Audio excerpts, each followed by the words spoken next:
This is LBC from Global, leading Britain's conversation with James O'Brien.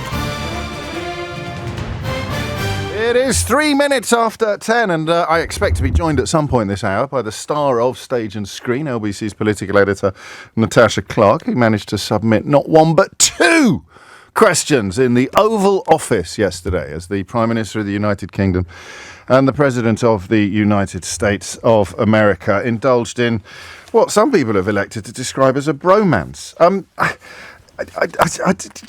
I guess in a way it's another... I don't want this to sound self-congratulatory. I'm always happy to sound self-congratulatory, as you know, but only intentionally. I don't want to do it unintentionally. But how many times over the last few years have we just thought, I am sick and tired of being proved right? Brexit, austerity, Boris Johnson, Liz Truss, Priti Patel, Suella Braverman, Nadine Dorries. I mean, where did Chris Philp? How many times do you have to be proved right before you get a break? So we discussed yesterday how impossible it is to provide anything close to traditional political analysis of Donald Trump politically.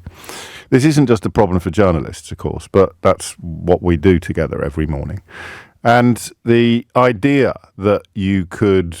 Well, for a start, everybody's celebrating today. The front pages are almost united. I mean, the truly desperate Faragists and freaks are trying to focus on the Chagos Islands, which none of them actually understand. But everywhere else, you have got praise. The Guardian, the most sober, just focusing upon perhaps the unlikelihood of US workers in Ukraine providing a security backstop. But everybody else goes in very warmly. Starmer pulls off diplomatic win. The Sun goes for special delivery. The Mail, what an unlikely bromance. The Daily Star, Peppa Pig's mum is pregnant. The Daily Mirror, Keir's Trump card. Even the Daily Express, which isn't technically a newspaper anymore, but nonetheless still gets sold in newsagents. Trump backs great trade deal for Brexit Britain. And then the Daily Telegraph, bless him, Trump backs Starmer on Chagos.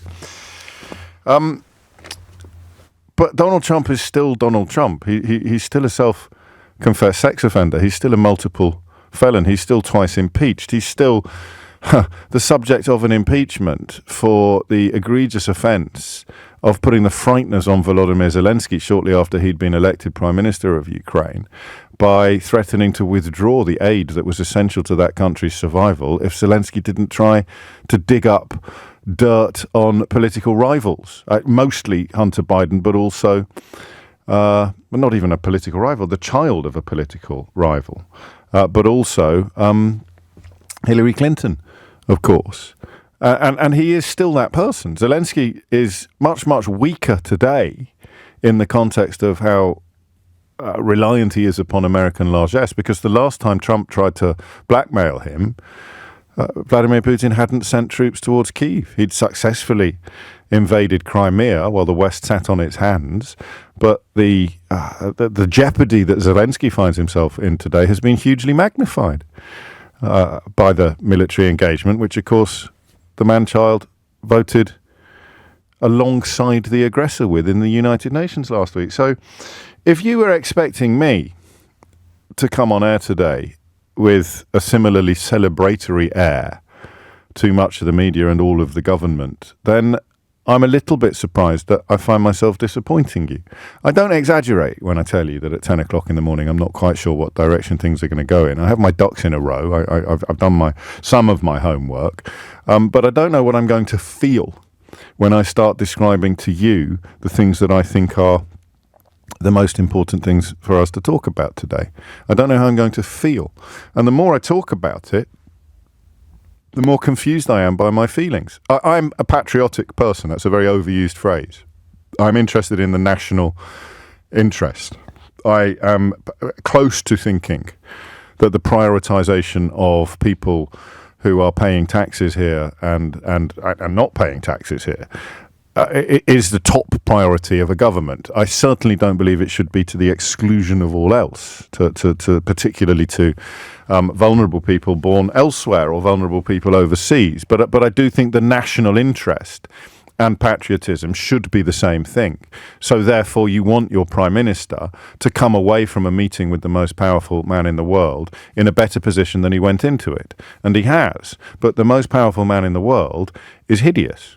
He's still hideous. Just because Keir Starmer successfully butted him up doesn't detract from the fact that this time tomorrow he might say the polar opposite of what he said yesterday. And I'm a victim as well as a describer of the breach of normality, the way that the tools we have to analyse things are no longer adequate, because you would ordinarily consider that most of what happened in the Oval Office was great for Britain. But when I say to you what he does on Monday could be the polar opposite of what he does on Tuesday, it's not a glib little device that I use. It's not an exaggeration. It's not an embellishment or hyperbole. He could literally do tomorrow the polar opposite of what he did yesterday. And perhaps the best proof of that in the Oval Office yesterday was this. President, do you still think that Mr. Zelensky is a dictator? Did I say that? I can't believe I said that. Next question. That's funny, yes. So hilarious and whimsical. And I mean, the terror that comment caused in Ukraine, the absolute fear that was described to us, I think, yesterday by Theo, who rang the first call of the day live from Kyiv. It's that kind of show. And previously, people much closer to the action than we are, mercifully, just explaining to us that the impact that kind of language has. He didn't just say it. He wrote it down. He wrote it down in black and white and then pressed send in a message, in a post that was also peppered with insults and ad hominem attacks upon Volodymyr Zelensky. Fast forward a week. Is it a week even? Is it even a week? Fast forward days, and he is publicly pretending that he never said it. Ah, man, every single day at the moment, until I start talking to you, the things don't land properly. So, great, wonderful. We've come away looking good. He likes Starmer. We might get a free pass on the tariffs, which would actually constitute the first ever benefit of Brexit. But it's as if somehow, being the country that has done the stupidest thing that any country has ever voted to do to itself, becomes a temporarily positive phenomenon as a consequence of one of the worst things that's ever happened to the world in the post-war period, currently residing in the White House. But this is what I mean by pragmatism. This is what I mean by Keir Starmer's ability. And I think if you need a penny drop moment on this, it's because he's a lawyer, isn't it? If you want a lawyer to prosecute the best possible case or to provide the best possible defence, lawyers can't do morality. Lawyers can't take a view on whether their client is guilty or innocent. Lawyers are required to go to court with the best possible service in place for their client. And I think Starmer finds it easier than we would to park what you might describe as principle even, or morality, or, if you're being more generous, you might describe it as idealism or naivety, political purity. It doesn't apply, because his job is not to uphold values. His job is to do the best he can for Britain. And right now, that involves bending the knee for Donald Trump and treating him like, and I think we might play a little analogy game here. I think he's treating Donald Trump like a toddler who's gone limp on the supermarket floor, and the mum has to pick him up. But the toddler is so limp and so heavy that mum is really struggling to. We've all seen it. Some of us may even have endured it. But so it's kind of like that. Or is it mum trying to get a toddler to eat carrots? What is it that Keir Starmer is doing here? And who else, like me, feels desperately sorry for the king? And it is my pleasure to bring from His Majesty the King a letter. He sends his best wishes and his regards, of course, but he also asked me to bear this letter and bring it to you. So can I present the letter from the King to you? Thank you very much. Am I supposed to read it right now? Yeah, please do. I will do that. I've got to tell him what your reaction Well, is, so I need to know. He is a great gentleman. A great, great gentleman.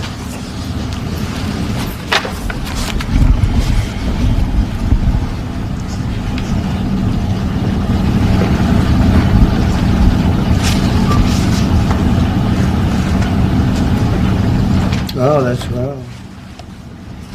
Well, that is really nice. I must make sure his signature's on that. Otherwise, it's not quite as meaningful. It is, and that's quite a signature, isn't it? Beautiful. He's a beautiful man, a wonderful man, and we appreciate it. I've gotten to know him very well, actually. Yeah. First term and now second term. Perhaps you'd like to say what that very important paragraph. Yes, so this is a letter from His Majesty the King. It's an invitation for a second state visit. This is really special. This has never happened before. This is unprecedented. And I think that just symbolises the strength of the relationship between us. So this is a very special letter. I think the last state visit was a tremendous success. It was. His Majesty the King wants to make this even better than that. So this is truly historic, an unprecedented second That's a state great, visit. He great wants honor. to talk that through with you. And that says at Windsor. That's Yes. really something. Yes. What I haven't got yet is your answer. I do need to. The answer is yes. On behalf of our wonderful First Lady, Melania, and myself, the answer is yes, and we look forward to being there and honoring the King and honoring really your country. Your country is a fantastic country, and it'll be our honor to be there. Thank you very much. Well, thank you very much, Mr. President. I shall happily take that back to His Majesty. It's beautiful. Thank you. Thank you. Thank you. I'm going to keep that one. You're going to keep that one. And there it is, right there. What do you feel now? What are you feeling? Tell me. What are you feeling? Relief? Pride? Joy? Disgust? Horror? All of them. All of them. Because the normal tools of analysis no longer apply. You care about this country, right? You're not a Vladimir fanboy like Nick Ferrari's first guest on Monday. You care about this country. So you want our Prime Minister to perform well with that president. But that president should be in jail. That president is a disgusting human being. That president is utterly unreliable. He's completely inconsistent. He'll be your best friend today and he'll throw you under a bus tomorrow. And then he'll be your best friend again the day after. But objectively, Starmer just played an extraordinarily astute diplomatic game. And it is Starmer. I mean, the King does what the Prime Minister asks. It's all very polite. But, you know, since we chopped off King Charles I's head, the balance of power has been a little bit different to what most Americans probably believe. So that's a plan coming together. If he was a slightly more shallow politician, then Keir Starmer would be sitting back with a guitar, with a big cigar and explaining that he loves it when a plan comes together, because you could hear Trump wilting with joy. You could hear him preening. If he had moustaches, he'd have been curling them. I mean, it was fantastic, right? Absolutely brilliant. Until you remember that it isn't.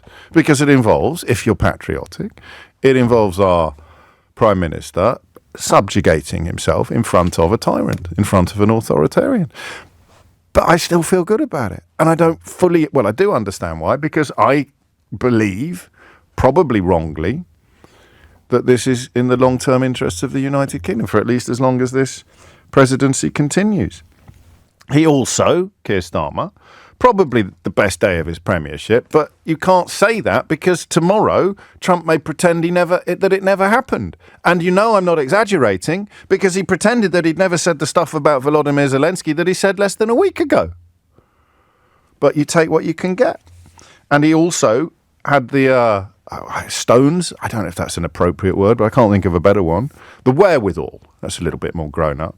He had the wherewithal to do what Emmanuel Macron did earlier this week and correct Trump, or point out that Trump was either wrong or lying. And how much energy have we dedicated to trying to work out whether Donald Trump is deliberately lying or just ignorant, or in some weird third liminal space where he is neither lying nor ignorant, but just saying things that aren't true because he doesn't have a relationship with truth that resembles yours or mine.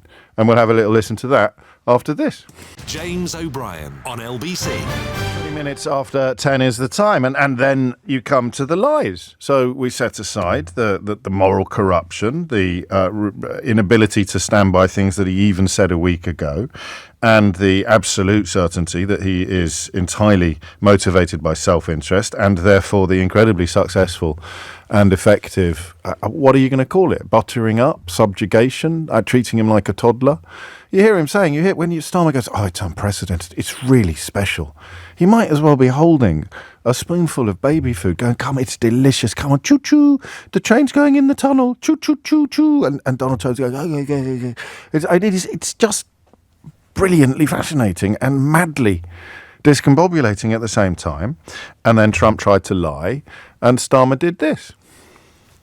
Yeah, go ahead, please, in the back. Is there anything you can say tomorrow to President Zelensky to reassure him that his country's war hasn't been in vain and its sovereignty is not going to be threatened by any deal with Russia? Well, he's coming. Perhaps he's already on his way. And we're going to be signing the deal together, probably in front of the media. And we're going to be having a good conversation. No, we want to work with him, President Zelensky, she said before.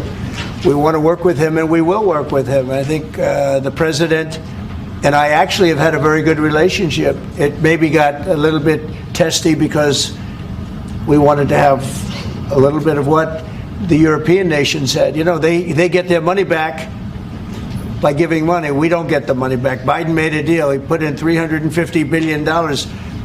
And I thought it was a very unfair situation. We're not getting all of ours. I mean, quite a bit of ours was gifted. It was given.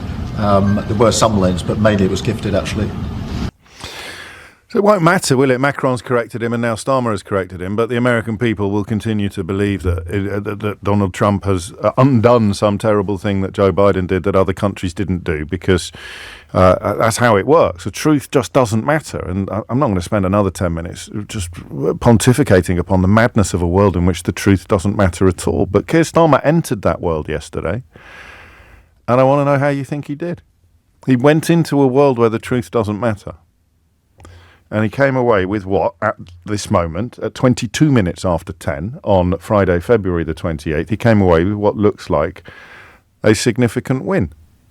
Of course, by 25 minutes after 10 on Friday, February the 28th, it may not look like a significant win at all.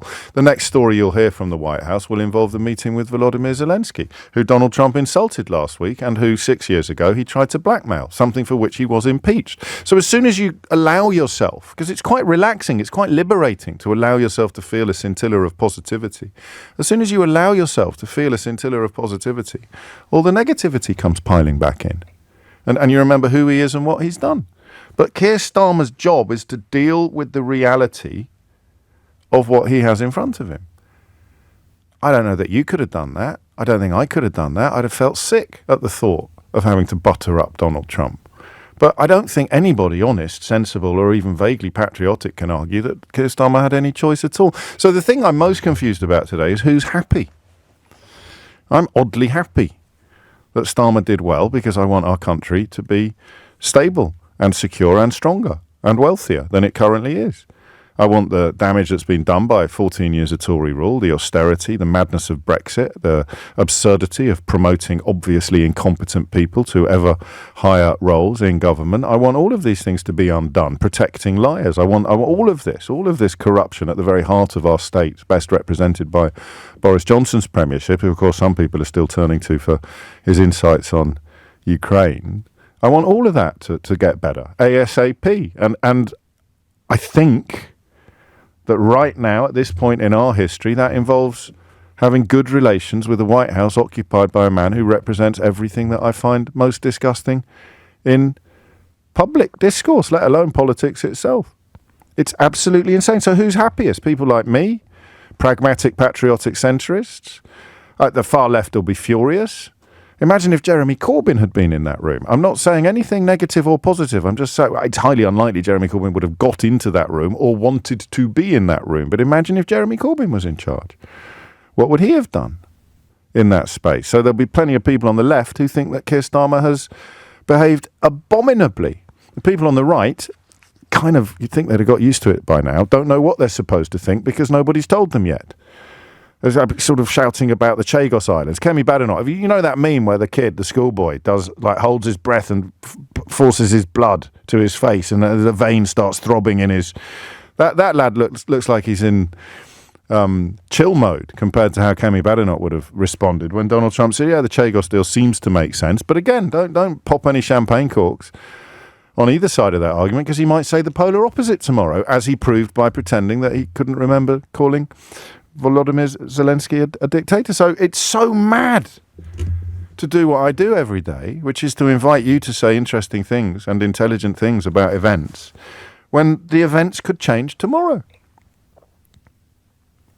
But I'm going to do it anyway. 0345 6060973 is the number you need. Those are my 4 takeaways. Yeah, I haven't played you the J.D. Vance bit yet, have I? I don't think I've played you the J.D. Vance bit yet. But he cut J.D. Vance off at the knees as well on this ludicrous free speech business. I mean, that is what happens when an honest but obviously flawed politician walks into the kind of space of madness that's been created by far-right propaganda. I'll play you that, actually, and then we'll start taking calls. So I just want to know whether or not you're happy about what happened yesterday, because I can explain to you why I'm happy about what happened yesterday, and before I've got to the end of the first sentence, I'm hitting myself over the head with metaphorical mallets, because how can you be happy that your Prime Minister has prostrated himself in front of a Ron-sealed monster?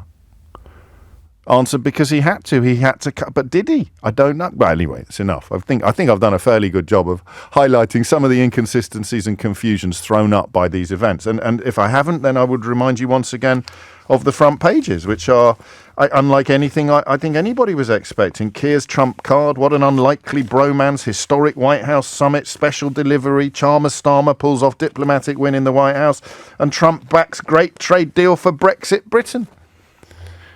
What do you think?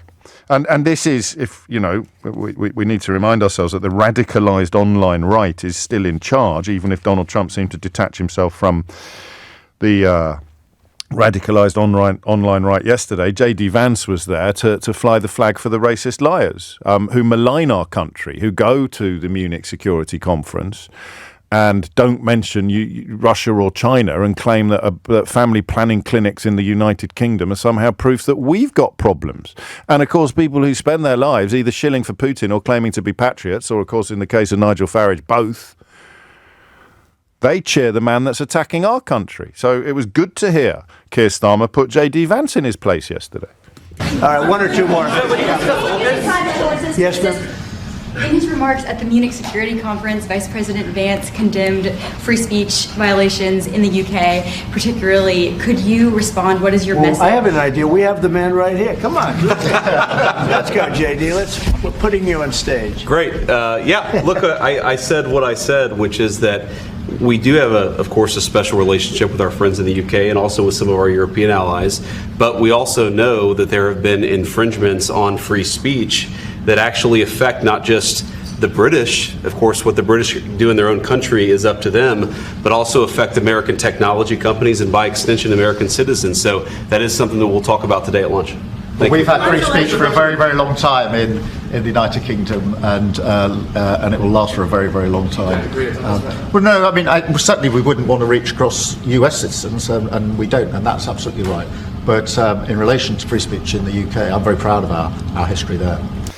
Of course you are, and so should everybody be, unless, of course, you are an enemy of our state. But Vance gave the game away there. I don't know whether you noticed. He gave the game away. He couldn't come up with any examples. Even he didn't have the brass neck to pretend that lies about family planning clinics in Scotland somehow prove that our free speech is under threat. But he talked about technology platforms. That's the real problem here. They are terrified of regulation. The platforms on which people can be radicalised, the platforms upon which base racism has now become commonplace, the platform upon which lies have been normalised, the platforms upon which incitements to violence go unchecked. Thankfully, British law is still capable of stepping up to the plate and locking up people who encourage others to go and set fire to buildings containing human beings. That's what they're worried about, having to regulate their own platforms. Vance gave the game away there. I don't know whether Starmer spotted it and was diplomatically not minded to point it out, or whether it passed him by as well. That's what all of this is about.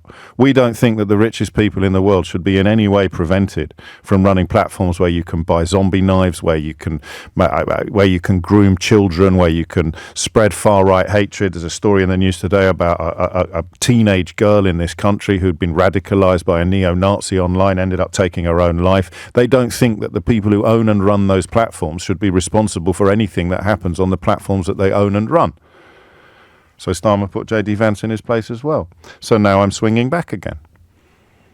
And now I'm remembering who he has been with in that room. And can you come away with a win when you lie down with dogs? Or do you always come away with fleas? Thomas Watts has your headlines. James O'Brien on LBC. I'm not a politician or a diplomat, writes Barbara, but as a mum of two, I know that rewarding a naughty child with treats always ends badly. It just buys you short-term relief, but doesn't solve the underlying problem. That's nicely put, and I'm grateful to Julie for this, which echoes what a few of you have been kind enough to say this morning. Thank you, James. You are really well encapsulating and articulating my own sense of relief, hope, and nauseating deep unease. Not everybody is happy, although I've lost it. I did find one message from someone called Nick claiming that J.D. Vance, here it is. Nick thinks J.D. Vance makes Starmer look like a lightweight, same as he did with Rory Stewart. Why don't you give a balanced review? I'm happy to read out your comments, Nick, just as you're more than welcome to provide a little bit more detail. Let's have a look at what else you've contributed to the programme recently. Oh, here we go. We don't have free speech. 3 years for a stupid tweet is ridiculous. Labour MP didn't even get jail time. Yeah, there you go. You'd have to ask the person in jail why they pleaded guilty, and you'd have to explain what you mean or what you consider to be stupid about incitement to violence. But I suspect some of those words are a bit long for you. Tony's in Greenock. Tony, what would you like to say? Yeah, hi, James. I'm kind of echoing your sentiments pretty much across the board. I don't know what my sentiments are. My sentiments are changing as quickly as Donald Trump's mind. They seem to vary from being pleased about what happened to being disgusted that we had to do it, which, yeah, I get that. And I guess you have to just play the cards that you've got to appease this guy, because, I mean, it is about appeasement at this point for me. He could forget or lie that he's even said the things he said yesterday, like you said. Absolutely. But, you know, and almost certainly will on some of them. There's no earthly way he's going to be 100% committed to everything he said yesterday forever. Yeah, but we've got to use the things that we know will make him happy, and you know, pulling the king card from the deck, I think was one of those things, and I think it was brilliantly done. Now the king's going to have to suck it up and just. Well, I mean, the king will know. I mean, he did sign the letter. So you know, but yeah, you're right. That's him doing his patriotic duty. Yeah, exactly. That's him doing his.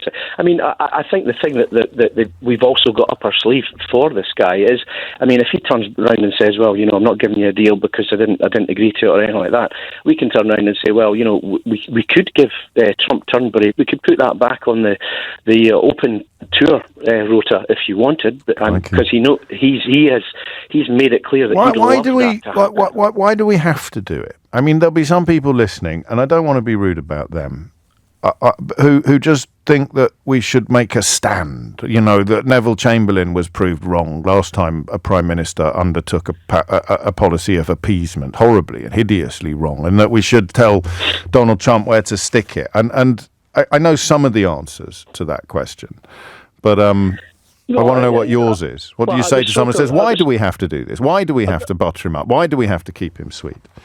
Well, at the stroke of a pen, I mean, he could ruin several of our industries.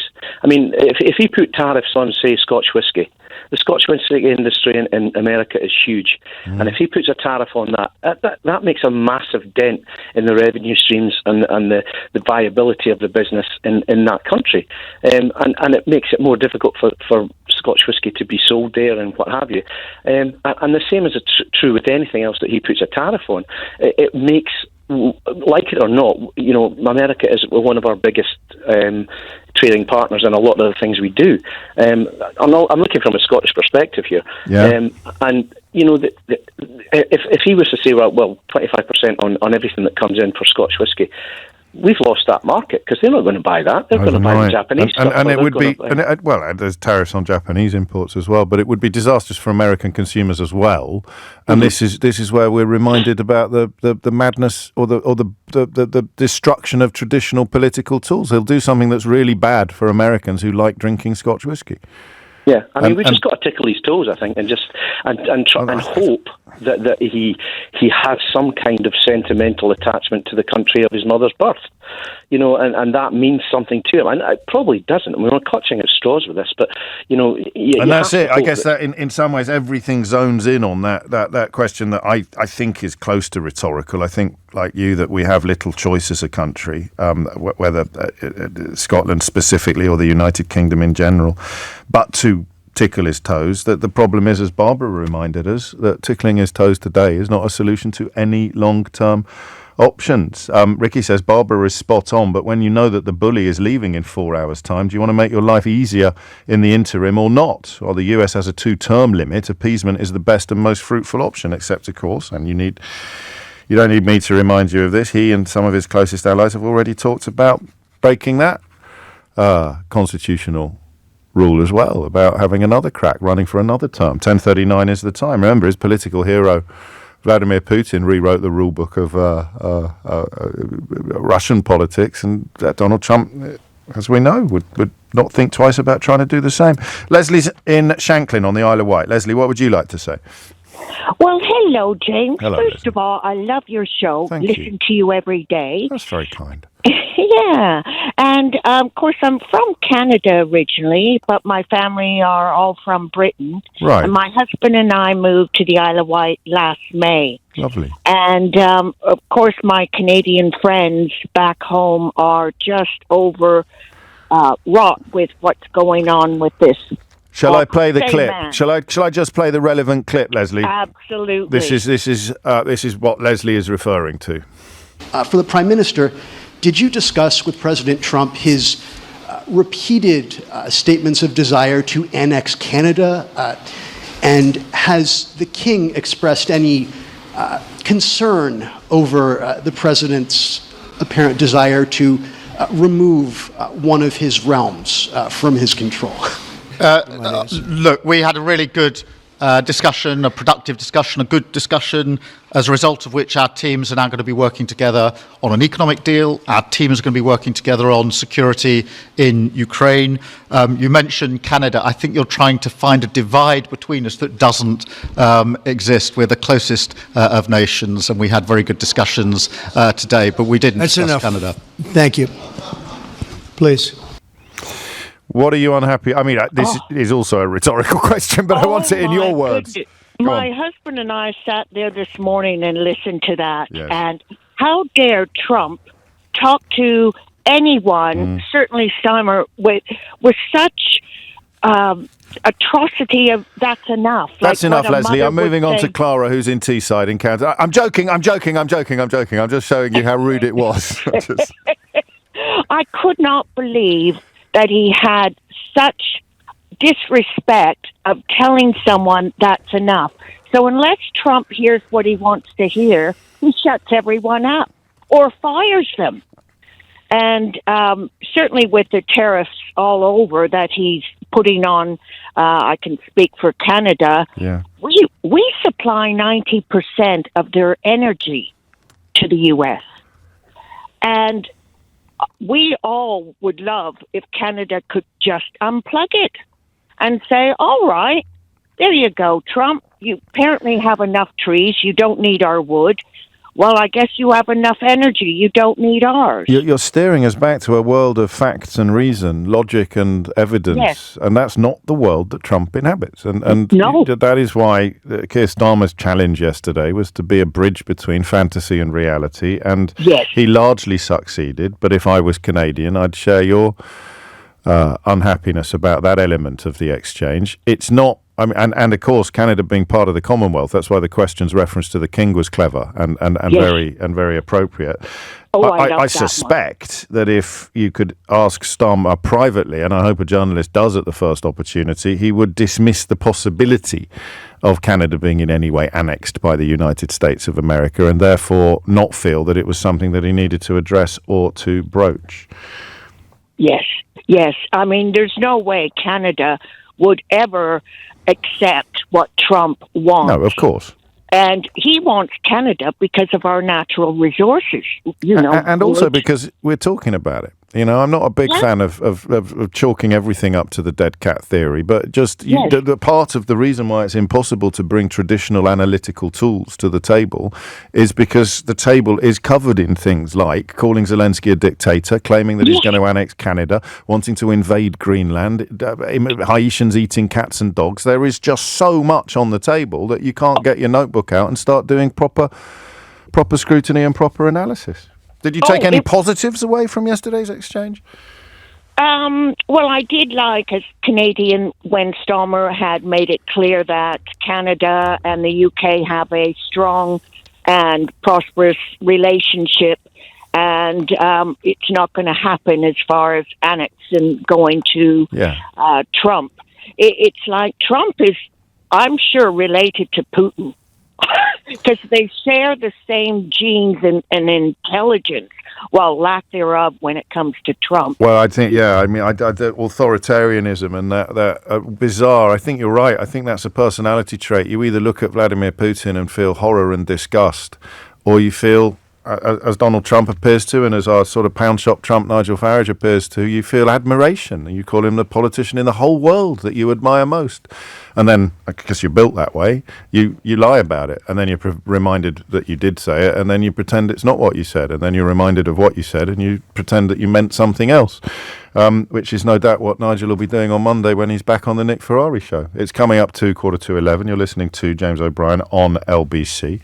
Natasha's back. That's incredible. It's like quantum leap. Natasha has somehow managed to get herself from the East Room in the West Wing. Or was it the West Room in the East Wing? No, it was definitely the East Room in the West Wing.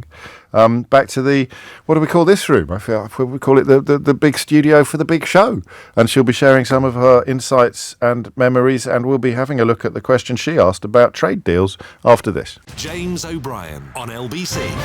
47 is the time, something that doesn't happen very often on this programme. The benefit sometimes of having pictures and not just audio. A few of you urging Leslie not to be so perturbed by that intervention from Donald Trump when Keir Starmer was answering a question about Canada, and I've checked the footage as well myself at your urging, and you're right.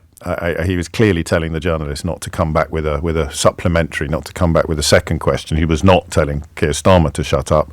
Keir Starmer was coming to an end, and Donald Trump was telling the journalist who'd asked the question about Canada to be quiet. That was enough. One journalist who also asked a question, although not about Canada, was LBC's political editor Natasha Clark. I do want to ask you a question which we would file under what was it like, but I don't want to do so without stressing that you had you earned your right to be there. It might be a career moment, but it's a culmination of lots of things that you've done before. So I don't want to talk to you as if you were a tourist, but I do want to talk to you as someone who's much older than you and who has never been near the White House. So what was it like? Just mad, James. It's just been a mad 24 hours, but fantastic and really good to be representing LBC on the world stage. But in the front row. Yeah, and we, the British press pack are amazing, and we all rally around each other. And it's very much a camaraderie spirit with us on those trips, and we all work in lockstep, like the Prime Minister would like to say, hand in hand to make it a success. And Number 10 and Downing Street do a fantastic job of looking after us on them. So it is without them we couldn't do it. Shall we have a little listen to your moment? Yeah, go for it. So I wanted to ask Donald Trump about the prospect, and actually, I'd actually scripted this question in the minutes before we did go to that press conference, and because I thought, look, we haven't talked about a trade deal at all. It's something that the press love to ask about. Are you going to do a trade deal with the UK? And he actually put me to the post by saying we've already restarted those talks. Here's what he had to say.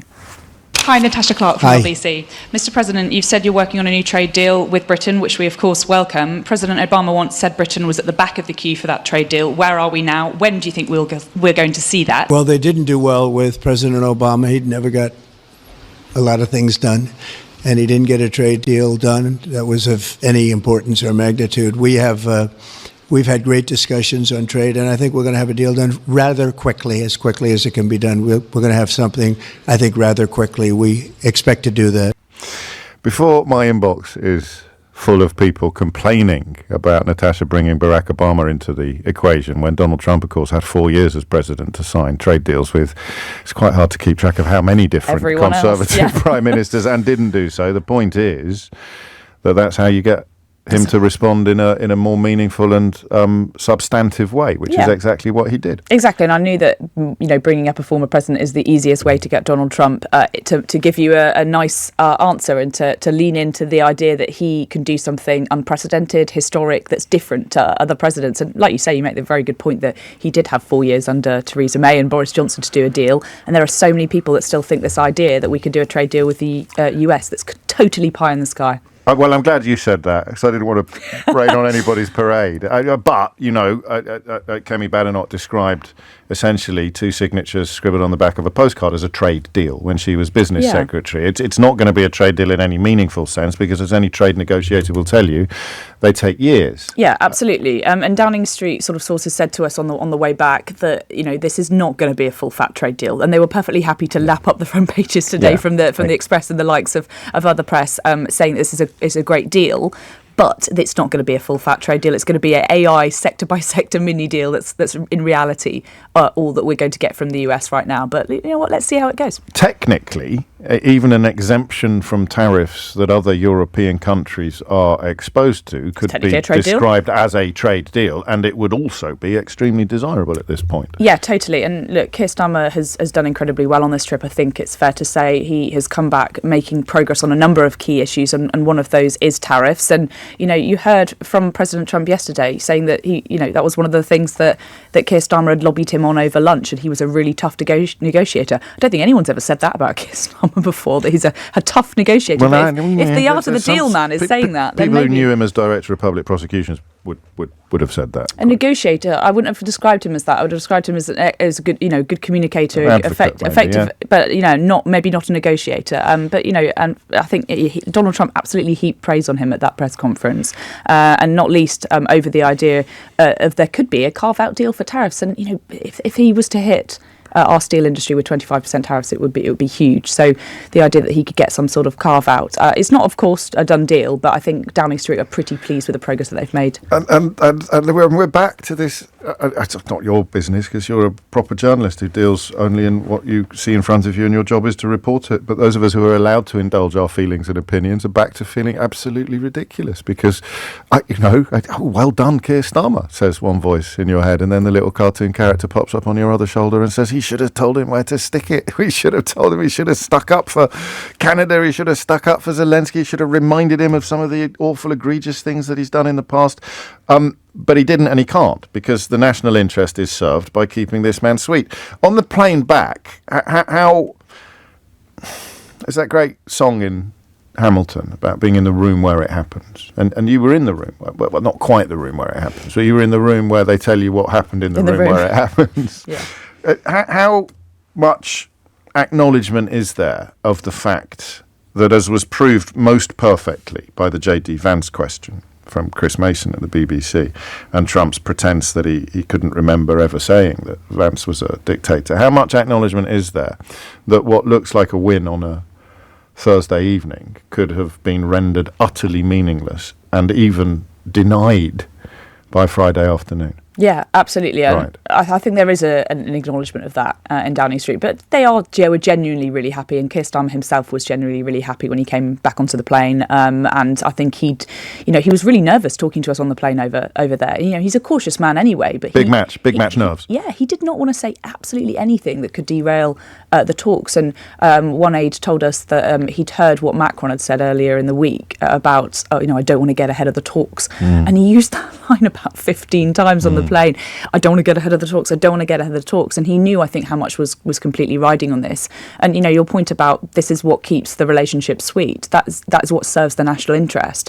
He absolutely knew how to play that. I don't know if you caught the end of that press conference where he was talking with Donald Trump about, we both know the value of winning. that is the language that Donald Trump wants to hear. And actually, from a guy that dragged the party from the left, took it back into control and brought it back into the election-winning machine that it's just proven to be, that is something that both him and Donald Trump do have in common. I think he was right to sort of stress the strengths of the special relationship and the things that we have in common, rather than just all of the issues where these two people, who of course are diametrically opposed politically, and all of our differences, of course they're there, we know they're there, but Keir Starmer's argument is we've got to get on with stuff, we've got to deliver. We were briefly back to the Ming vase and the ice rink, weren't we? Yeah. Very much so, which of course is something, as you remind us, that he proved his facility with. Honestly, I genuinely thought that Donald Trump was going to derail this whole thing, and I was completely proven wrong. And I suspect everyone in the room did they? You'd have these conversations with other journalists. Well, you were wondering which fireworks were going to go off first. There were so many things that could have gone wrong for him, and I don't think Donald Trump has read the detail of the Chagos deal. I think that's. But he couldn't read the letter from the King either, because he doesn't wear his reading glasses in public. So that's why he had to ask Keir Starmer to read it too. Yeah, and I think he genuinely wasn't quite sure at first whether it was real or not, and was like, "Is this just a stunt for the cameras?" But yeah, that absolutely is the case, that he's done this Ming vase strategy, and it's continuing to work across the ice rink, and I think they'll be really happy with that. Yeah, the Chagos deal. Yeah, for now. And look, he can't do a deal with the US and the EU. He can't do both. You have to. He is going to have to choose.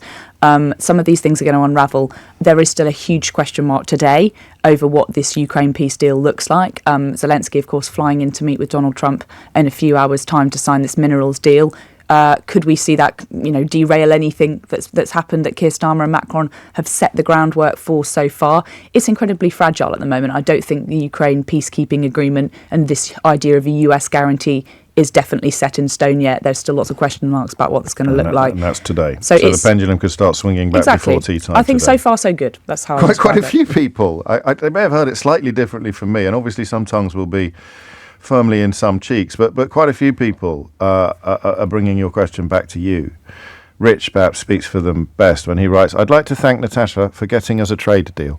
I think that's completely fair enough. Take the win. I would deserve a knighthood if a damehood if you can have one of each. You can have one of each. I trust you'll be putting in the application to the Honours Committee yourself, James. And finally, that theatrical moment at the very beginning. Give us an idea of how that went down in the room. I mean, it's up there, presumably in sort of moments of diplomatic impact. It's hard to think of, because Trump's reaction was extraordinary. Sorry, which bit are you referring to? The letter, literally opening it, because it took him by surprise, I think, genuinely. It took him by surprise. I didn't think Starmer doing something we don't associate with Starmer, which is doing something quite what the word I wanted, performative, I suppose. And I've got a bone to pick with him, because I asked him on the way over there, are you going to give him a state visit?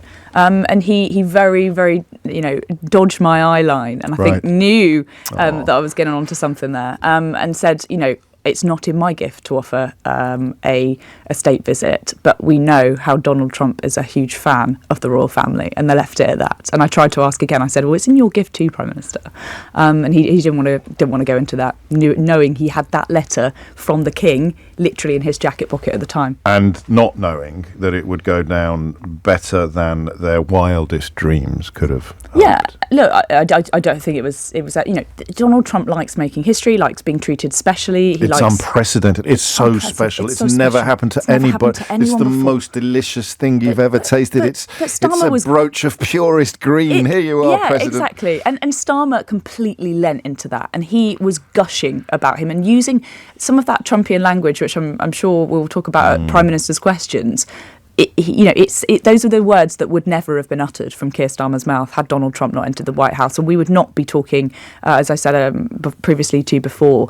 This Prime Minister would not be cutting foreign aid spending had he to pay for defence rises had he not been going to visit Donald Trump in the White House this week. And as that raindrop on the parade lands, Kumar goes a little further and says, "I find it offensive that Trump would blackmail a country under occupation by Russia to sign away their mineral rights." Well, remember that Trump tried to blackmail Volodymyr Zelensky when most of the country was not under, or the attack upon Kyiv hadn't even taken place, the annexation of Crimea notwithstanding. Trump tried to blackmail Ukraine before the most recent Russian invasion. So the idea that he won't have another crack this time, now that Ukraine is compromised by that continuing engagement, is, as Kumar well knows, pie in the sky. But I'm with Mark on this, who has messaged me on Blue Sky to say Starmer negotiating and responding to Trump came across like a man using his barrister skills. He's prosecuting the case for his client, and in this instance, his client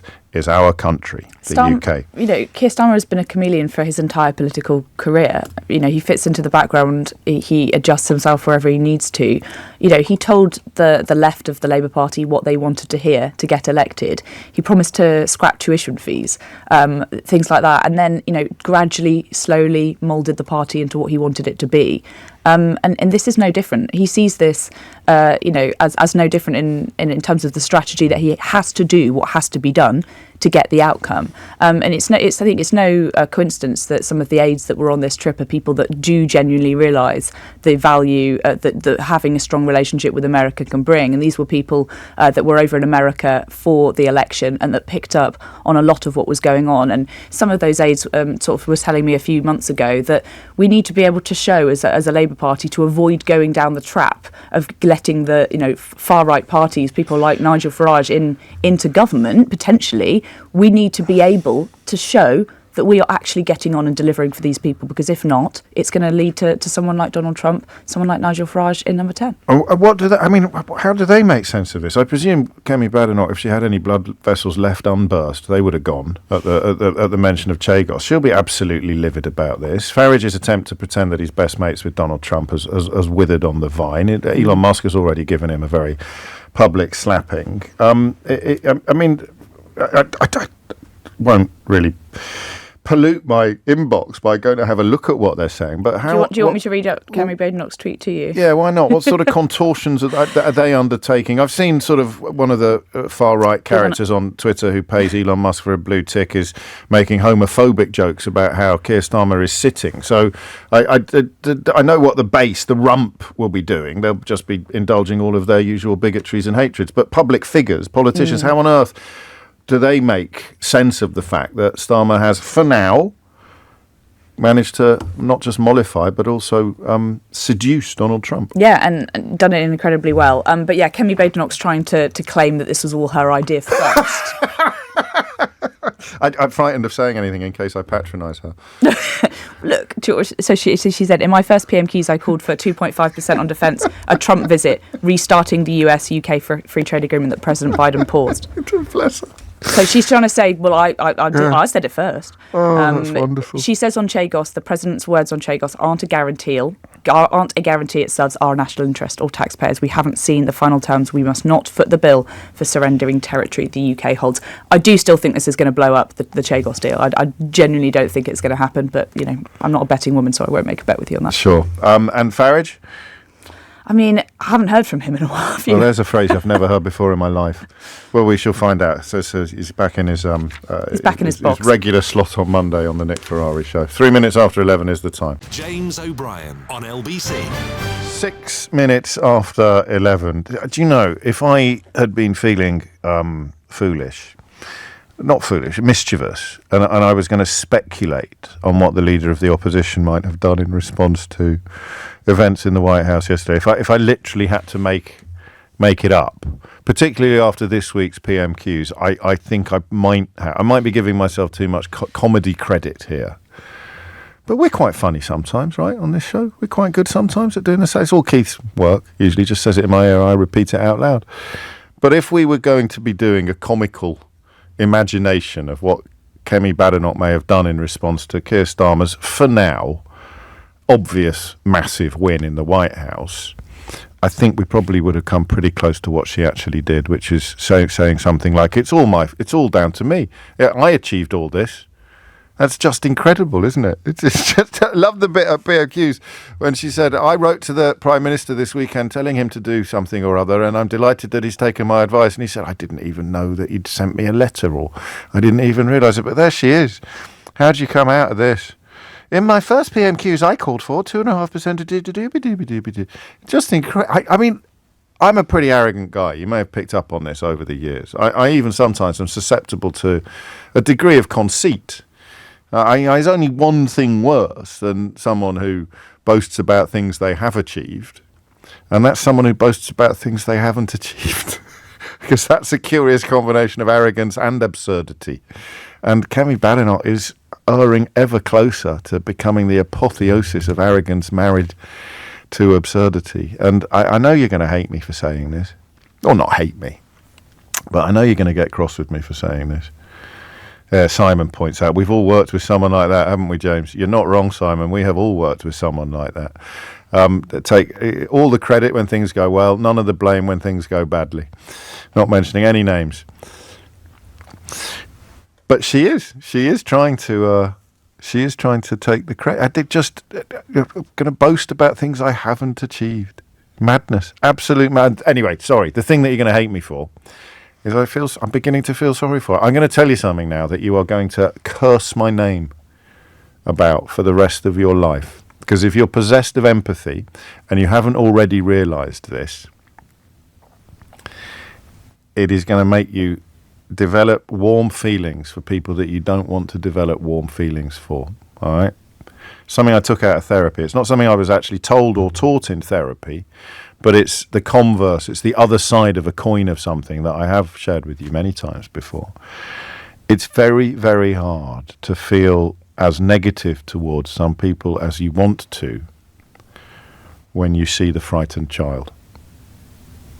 So when you see the frightened child desperate for the approval of an absent parent, or desperate for the approval of a teacher who won't give it, you see the frightened child who is desperate for approbation, desperate for love, desperate for warmth.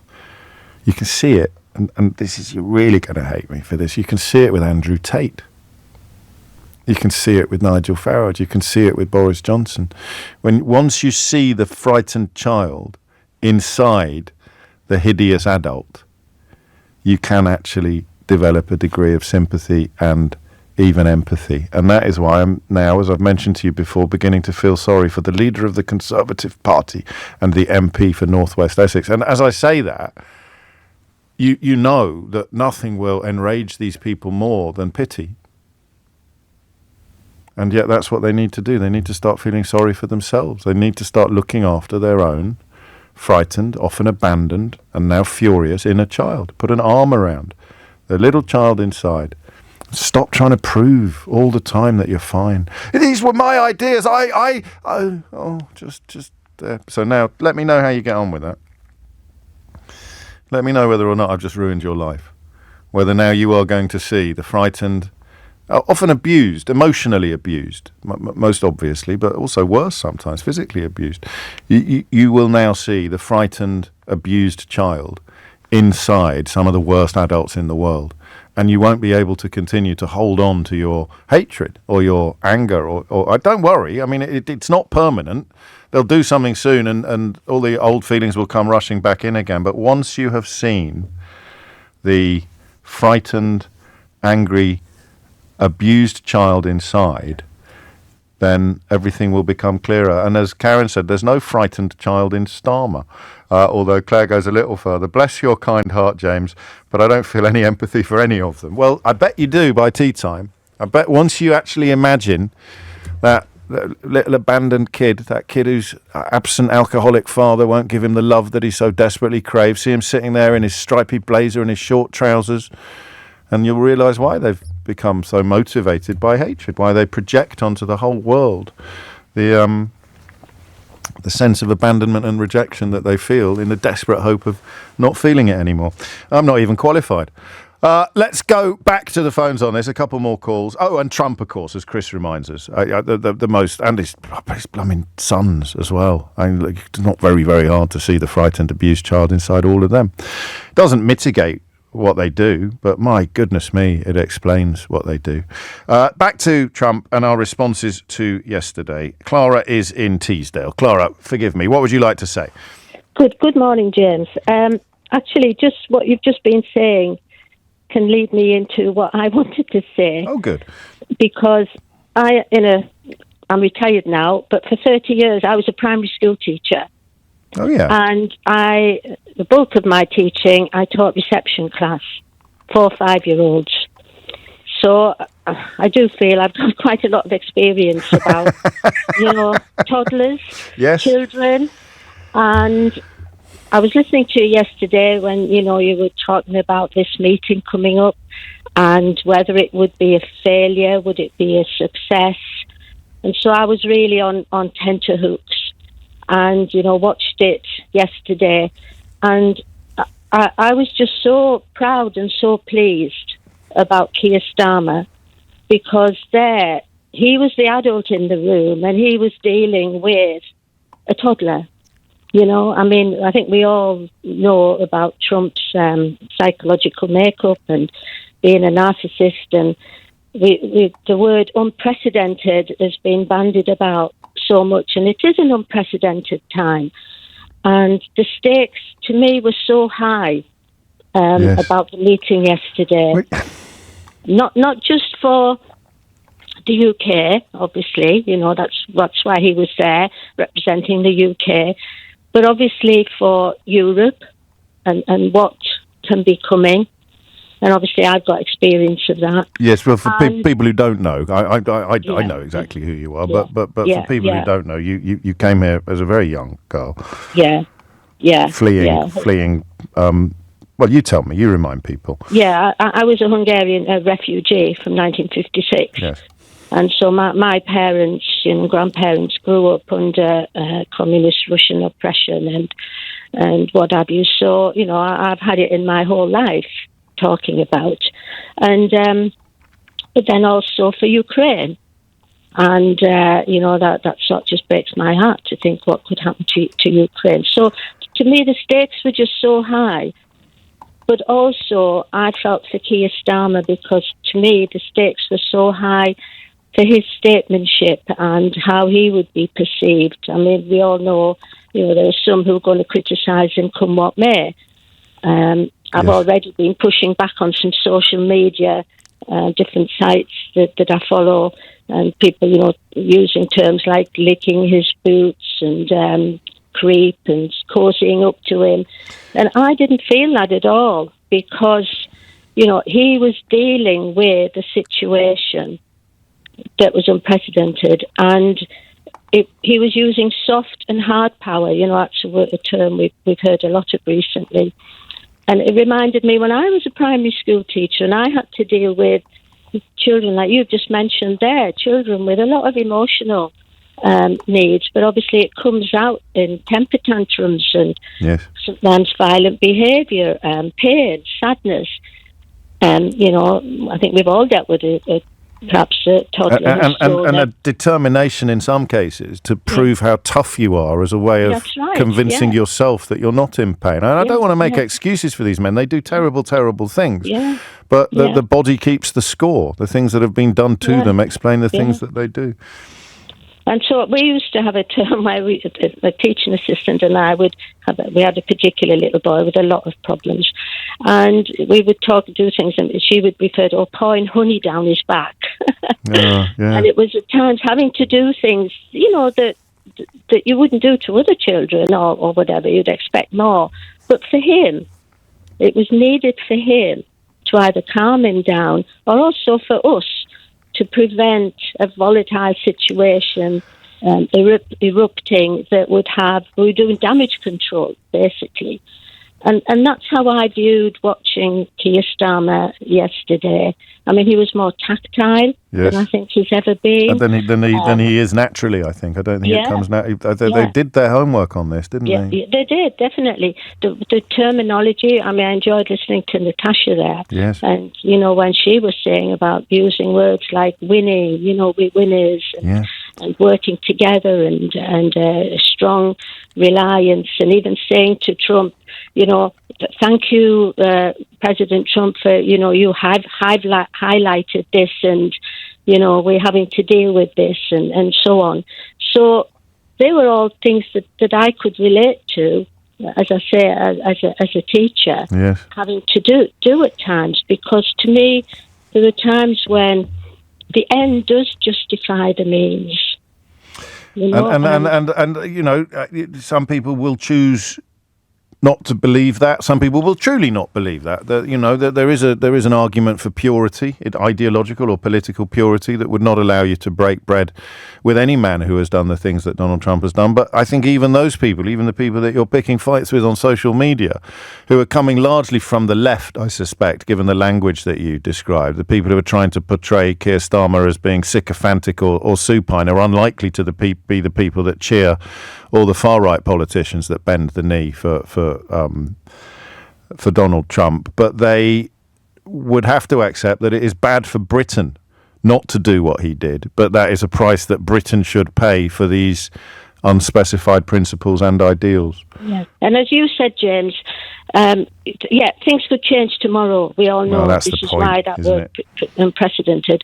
So I was focusing on yesterday. Exactly. I was focusing on that meeting, how Keir Starmer came away, what the media, what papers, what foreign papers were going to be saying. And as a British citizen, I felt proud.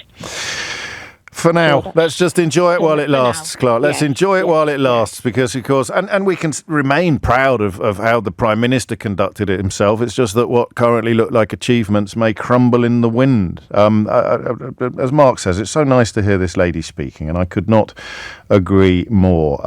Tom from Kidderminster, although currently in Hackney, writes, thank the Lord it was Sir Keir Starmer meeting President Trump rather than Liz Truss or Boris Johnson. He showed statesmanship in a situation that is almost impossible and is like trying to talk to a toddler. Truss and Johnson would have simply echoed whatever Trump wanted them to say. 19 minutes after 11 is the time. James O'Brien on LBC. It is 22 minutes after 11. You're listening to James O'Brien on LBC. I got one message after that. Actually, let me read this first from Mark in response to Clara's call. I read the first line, but I should have read all of it. I hope Clara's still listening. It's so nice to hear that lady speaking. My mum, who's passed away now, was also a Hungarian refugee who came over in 1956. She could never go back to see her family for years. And that nice lady just brought back all the nice memories of my mum talking about where she was from. There are a million reasons to spend our time together every morning, aren't there? But there's one that's pretty specific and obviously very special for Mark. And there was another, loads of messages came in response to that little explanation. Some of you are really not happy with me. It's already working. I can't hate them anymore. What have you done, says Patrick in Wolverhampton. I can't hate them now. Alyssa says, this thinking could even lead to empathy for Hitler, King Leopold, Putin and the rest. So I have 10% empathy, but also hatred for their choices. That's exactly right. I wasn't suggesting for a minute that you stop condemning, but Rob reminds us of George Orwell's review of Mein Kampf, Hitler's book, and so which contained the line, although I would gladly kill him if I could get close enough, I cannot bring myself to hate Hitler, because once you see the frightened child inside all of these politicians who seem to think that hurting other people is a path to success, it becomes possible to have a degree of empathy for them. James writes, oh great, now I want to give Donald Trump a cuddle. And Jamie reminds us that Mary Trump is quite revealing about the inner workings of the Trump family, with some insights that tally with what I said. And Sarah, who works in this sector, says, I do like you talking about the psychological roots of trauma and abuse of narcissists, tyrants and bullies. It is important. Thank you. I hope so. And it's something that Phillips O'Brien takes up on a much grander scale. With a bit of luck, he might be able to join us towards the end of the programme to discuss this. But he essentially typifies Europe as being in an abusive relationship. And the text that I have lost or temporarily mislaid was from someone reminding me that a lot of women know about dealing with a coercive and potentially abusive man and the tactics that you have to deploy. I'm going to try and find that text because it's so on the money with the parallels that Phillips is drawing in his latest Substack piece that I think you should hear them in conjunction with each other. But the idea that Europe is staying in an abusive relationship, and what you saw with Macron, good God, this is quite a chilling thought. What you saw with Macron and Trump was someone doing what needed to be done to avoid getting hit again or to avoid getting hurt. Keep him sweet. Here's a letter from the king. Macron touches the knee. It is an abusive relationship. And Phillips O'Brien is a brilliant academic historian and writer. So to explore this thesis further would be helpful, and we'll do so either today or next week with him. I can take a couple more calls on this. Take it up to past. It's different times, extraordinary times. Call for extraordinary decisions, like 30-minute monologues at the very top of the show, and 90-minute subjects when we normally like to break them into 1-hour slices. But I can roll with it if you can. Sean's in Beverley. Sean, what would you like to say? Yeah, I thought Starmer did really well yesterday. Referencing the lady who mentioned the toddler's behaviour, the short-term appeasement. Yes. I think the letter from the King is our trump card. It's a masterstroke, but what Starmer needs to do is use it as leverage. Yes. So if there's going to be a second state visit, it needs to be 2 or 3 years down the line and use it as leverage to control him. Okay. He's a sociopath, he's a narcissist, and we need to deal with him as Putin's dealt with him and play to his vanity. He's desperate to be the first president for a second state visit, so we need to play on his vanity and use that state visit as leverage. That's absolutely brilliant. So I don't know if they clipped it up. If they did, we need to add a humble pie emoji to it. I was telling a caller yesterday that we don't have any leverage. And yesterday that was true. But it's not true today because that landed he so desperately wants this. They can say, they could even be really sly about it. They could say, look, the King's really busy, or the King hasn't been well, so we can't do it next week, Don. It's going to have to be, so just kick it down the line as far as you can to keep him on side and to keep him sweet. You're a genius, Sean. You should be in the bloody Foreign Office. Play the long game. He's so one-dimensional, it's untrue, and I'm sure they've got psychologists in the team at number 10 that will have worked on him, and this is how to play the guy. You've just got to play to his vanity, and that's his... I don't know how long you can string it out for. So you're really advocating the checks in the post approach to the state visit, aren't you? The check's in the second-class post without a stamp on it. and he is so clearly desperate for it, then... The way he waved the letter about, it had private and confidential at the bottom, and he's obviously... the way he waved the letter, as I say, he's not a particularly good poker player, is he? No, but he doesn't need to be because he doesn't. He's a pigeon playing chess, as we talked about at length yesterday. Sean, I love it. Let's wait and see. So, what do we reckon? What's the most we could string it out for? How long could we? I think 2 years reasonably, but you're thinking we should be aiming for 3. And we don't sign a trade deal before that because we've been a junior partner, and if Farage hasn't destroyed the fishermen and the farmers already, the American trade deal for the farmers in the UK would absolutely decimate us. So it's not yet. I don't think that kind of deal is going to be on the table anytime soon, as Natasha reminded us. But if it is simply an exemption to the tariffs that other countries may face, then not only should we bite his arm off and accept it, but it would also allow people to describe a benefit of Brexit in real terms, not being hitched to the single market. Becomes in that very moment, that very specific and undesirable moment, it becomes actually a good thing.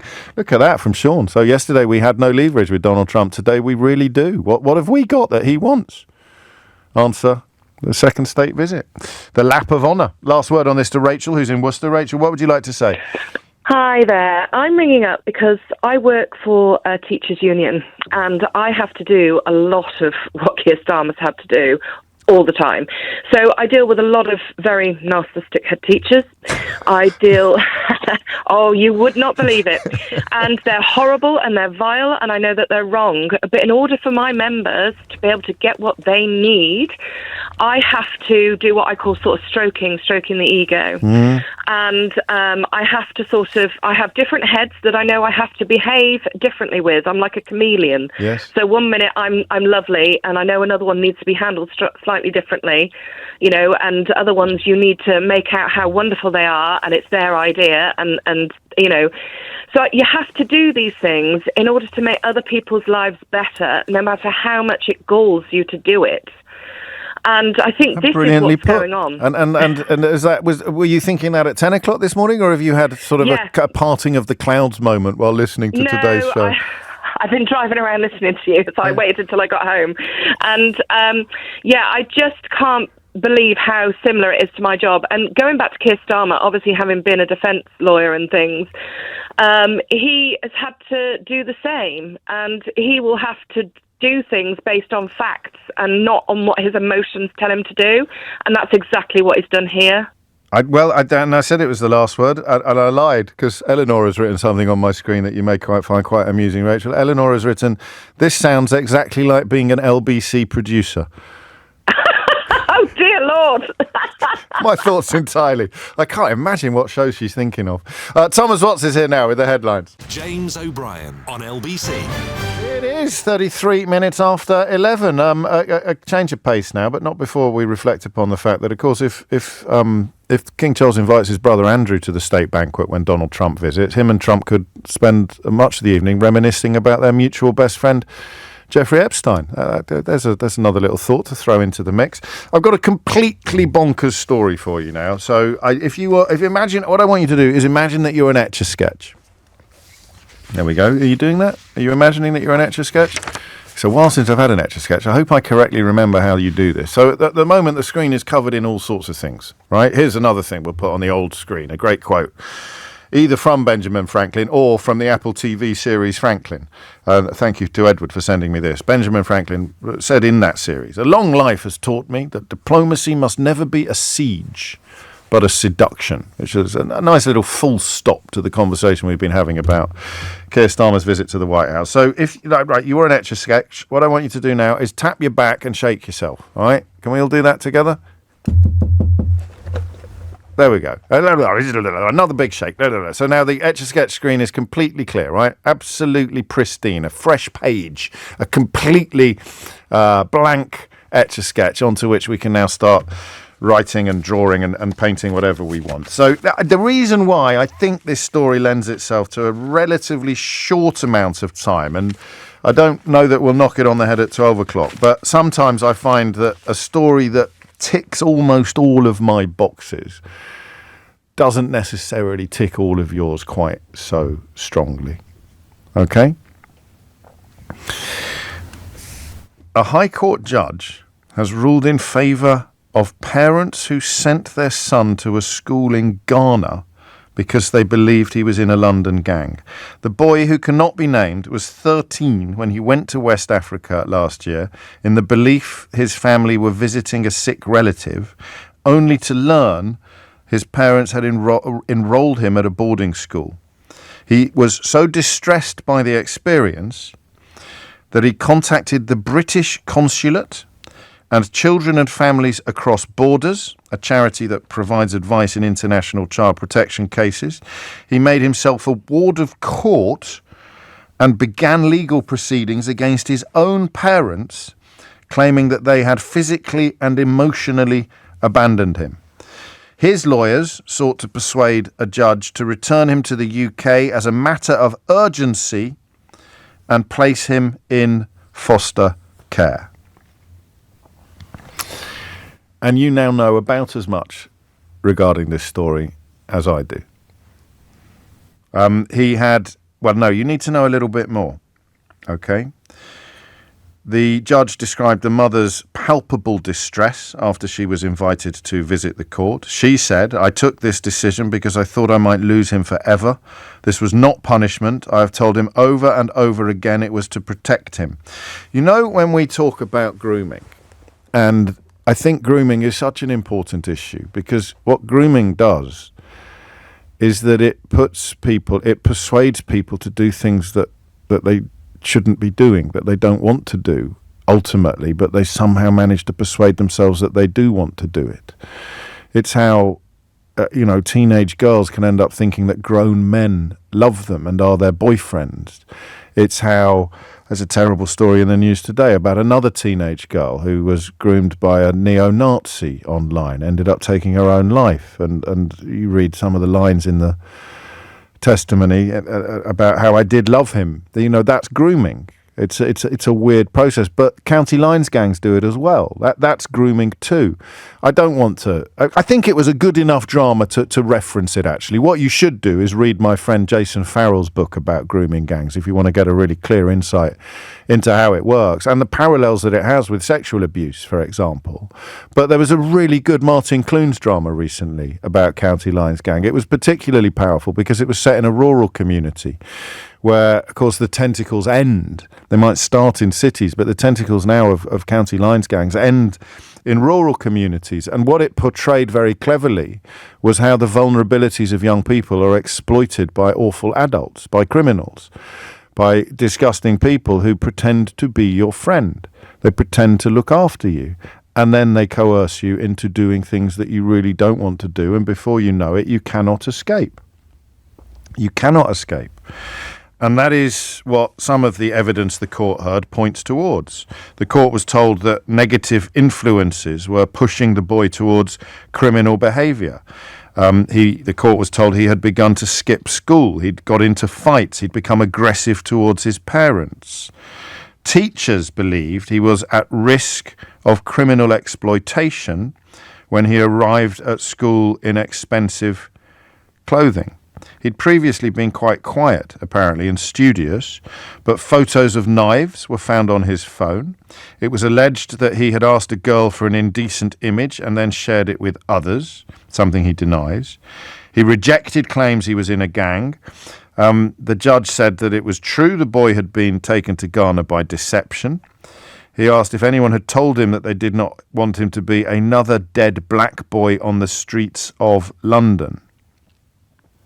So the parents' contention is categorically that this was done to remove him from gang culture. The Times, which reports on this very powerfully today, has been told that the removal of children to escape gang culture in West London is becoming, quotes, widespread, particularly among West African immigrants, sending their sons away to save them from prison or being stabbed to death. Home, if you're interested, was described thusly by his father. We try to give respect to our elders. The Bible is our only authority and we appease God. We try to embrace both the church and our Ghanaian culture. He said he didn't like his son getting his hair braided. He used a derogatory Ghanaian term that is used to describe effeminate men. When I grew up, he said it was only ladies who braided their hair. The court was told that his son had ignored requests to shave his head. So the mother seems to be a slightly more sympathetic figure than the father, but between them, they had decided to send their son to Ghana, to a boarding school. That doesn't sound terribly nice. It's not quite Do the Boys Hall, but the idea being that it would remove him from these influences that could have sent him down a path into criminality and quite possibly an early death. And I just want to know what you think.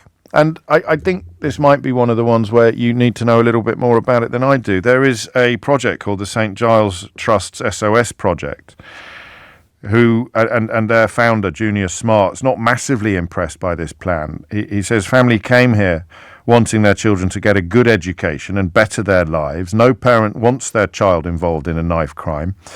No parent makes the journey thinking their child could be murdered, so they take matters into their own hands. But the kids return angry and resentful, and that can push them further into groomers' hands. So, I've got a problem here, because there are two phone-ins, aren't there? The first phone-in is, would you have done what they did? Do you approve of what they did? And I kind of do. If the relating of the threat, the jeopardy he was in is true, I think I approve of what the parents have done, and so does the court. And remember, we weren't in court. Courts usually get things right. Not always, but they usually get things right. And journalists who spend their time complaining about what courts have decided have never heard all of the evidence that the court has heard. But the other question is whether or not parents should be allowed to do this at all. Not whether or not, given the detail and the specifics of the case that we've just discussed, these parents got it right, but whether or not you should be able to send your 14-year-old son to Africa to a custodial school or a residential school. Because that makes me feel slightly different. I never wanted to leave my boarding school, but it was a psychologically complicated process. If I had wanted to leave, I'd have felt like a failure. Mum and Dad, of course, send children to schools like the one I went to because it gives us an extraordinarily unfair head start in life. It gives us a golden ticket. It might store up all sorts of problems for the future, but generally speaking, it gives you the golden ticket, the swagger, the exam results, the connections, the ins, the confidence that you wouldn't have elsewhere. But that doesn't really apply. And some kids left. Some kids leave boarding school. Some kids can't cope. Some kids don't want to go. The stories, the memoirs that contain descriptions of the moment that you realise you're not going home with your mum and dad, particularly when you're 7. Some kids are 7. They get dropped off in a big country house with a big old trunk. Mum starts crying, dad shakes their hand, and then the Rover goes back down the drive and you suddenly realise that you're stuck here without them. And you're not allowed to phone them for it, but that's 7. That's slightly different. This is 14, and the evidence that he was getting in with a bad lot is fairly compelling. But should they be able to do that? I mean, does a 14-year-old have any rights at all when it comes to where they can be sent by their parents? I think he sounds like a very well-motivated, imaginative and thoughtful lad, doesn't he? I mean, I wouldn't even know who to get in touch with in that kind of context. But he made himself a ward of court. He began legal proceedings against his own parents. He described physical and emotional abandonment and begged lawyers to persuade a judge to return him to UK as a matter of urgency. And he's lost. Whew. If this is true, I may break the habit of a lifetime and actually ask the producer to ring someone who's texted in on this. My stepbrother went to the British High Commission and got brought back and was stabbed to death 15 years ago, which in some ways would be the beginning and the end of this conversation, wouldn't it? 11:45 is the time. So what do you think? Answer one or two or both of these questions. What do you think about what the parents did? Because I need a little bit of persuading as to why I shouldn't approve and admire it. 0345 6060 973. And then the second bit of the question, should parents be allowed to do this? So even if we think it was the right thing to do, should they be allowed to do it? Hit the numbers now, you will get through, okay? And if you've been through this, what are these schools like? How tough are they? Remember, I went to a fairly brutal Catholic boarding school in Britain in the 1980s. Would a Ghanaian boarding school in the 2020s be measurably and demonstrably worse? Because that might be part of the process. I don't know if you've read Nicholas Nickleby, but Do the Boys Hall, the establishment presided over by Wackford Squeers in Yorkshire, is essentially a place where quite often the children of a woman who is on her second marriage after her first husband died are a bit of an encumbrance or an inconvenience to the second husband, so they pay a relatively small amount of money to get these lads taken away for a life of misery and hunger, which is actually a boarding school. So I don't know what a Ghanaian boarding school is like in the 21st century, but you can tell me. 0345 6060 973. And I think you're right, Tessa. I think as we've worked our way further into this conversation, we're realising that it's not one that we're going to be wanting to knock on the head at 12 noon today. So come one, come all. James O'Brien on LBC. 10 minutes to 12 is the time. I mean, it's not a light-hearted subject, obviously, but just as an illustration of how long Keith and I have been working together, we both mentioned the Fresh Prince of Bel-Air during the last break. He started telling me a story. He said, it just happened to me when I was at school. There's a kid I was at school with, and he got in one little fight, and his mum, she said, I finished off the song lyric. So if you're sent to move in with your auntie and your uncle in Bel-Air, because you got in one little fight and you were knocking about with a bad crowd and your mum was worried about your safety and thought that you might get involved in criminality or end up getting stabbed, I don't know whether we'd balk at the idea. So the Ghanaian boarding school becomes part of this as well. And speaking of very funny moments, I cannot claim the credit for this. It is my very good friend, the comedian Nick Revell, who has messaged me to say, in response to the Donald Trump state visit, breaking news, the King calls for Britain to become a republic immediately. Good morning, Your Majesty. I've got some wonderful news for you. Donald Trump is coming for another visit to the palace, to which the King responds by becoming an overnight Republican. And on a non-funny note, another message from someone that I know in my private life rather than on air. I'm obviously not going to give you any clues as to who it is, but I think your frightened child advice has just finally got me over my horrible ex. Wow. You see, I told you it was powerful. To the question of the 14-year-old boy suing his own parents after they sent him to Ghana at the age of 13. He's 14 now because they say they were worried about the circles he was mixing in and the behaviours he was falling into. Timmy is in Billericay. Timmy, what would you like to say? Hello, James. The reason why I called was because you mentioned what's a boarding school like in Ghana in the 21st century. And I was going to say that, most parents, when they have children, you want the best for your children. People that migrated here, have given birth to their children here, raised them here to a particular, so they understand the culture, the laws, everything about society. But, at some point, you want your children to be conversant with your own, where you came from and why you think the way you do, and to learn certain value systems that we have as well. I don't know what's happened to the phone line since you came on, Timmy. I'm going to try and improve it and come back to you, and also steer you, hopefully, towards the question of being sent there against your will, as opposed to perhaps being going there willingly and happily. Beverly's in Kensal Green. Beverly, what would you like to say? Hi, good morning. The first thing I thought was that it's quite common within the... So I'm learning, yes, and so the Times reports this morning. Yeah, it's quite a common practice, I'd say, probably within the West African community, that if, especially with young boys, if you have a young boy child and he's getting into the wrong crowd, he's failing in school and whatnot, and you have concerns in terms of his safety, him falling into the wrong crowd, him getting into criminal activity, running with different types of local gangs. Yes, you are going, if you have that option, because some Ghanaian families might not have that option, but if you have that option, you have parents at home or, cousins, aunties, you will send them home, and you're doing it because you feel like it's in their best interest, yes. It's for their safety. It's not to harm them, No, I know that. It's to protect them. Has it happened in your family? It has happened in my family. Tell me that story. So my brother was sent back to Ghana at one stage. I think he was about 14, 15 when he was sent back.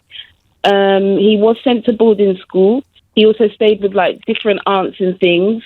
Why did your parents want him out of Britain at that point? He was getting into a lot of trouble.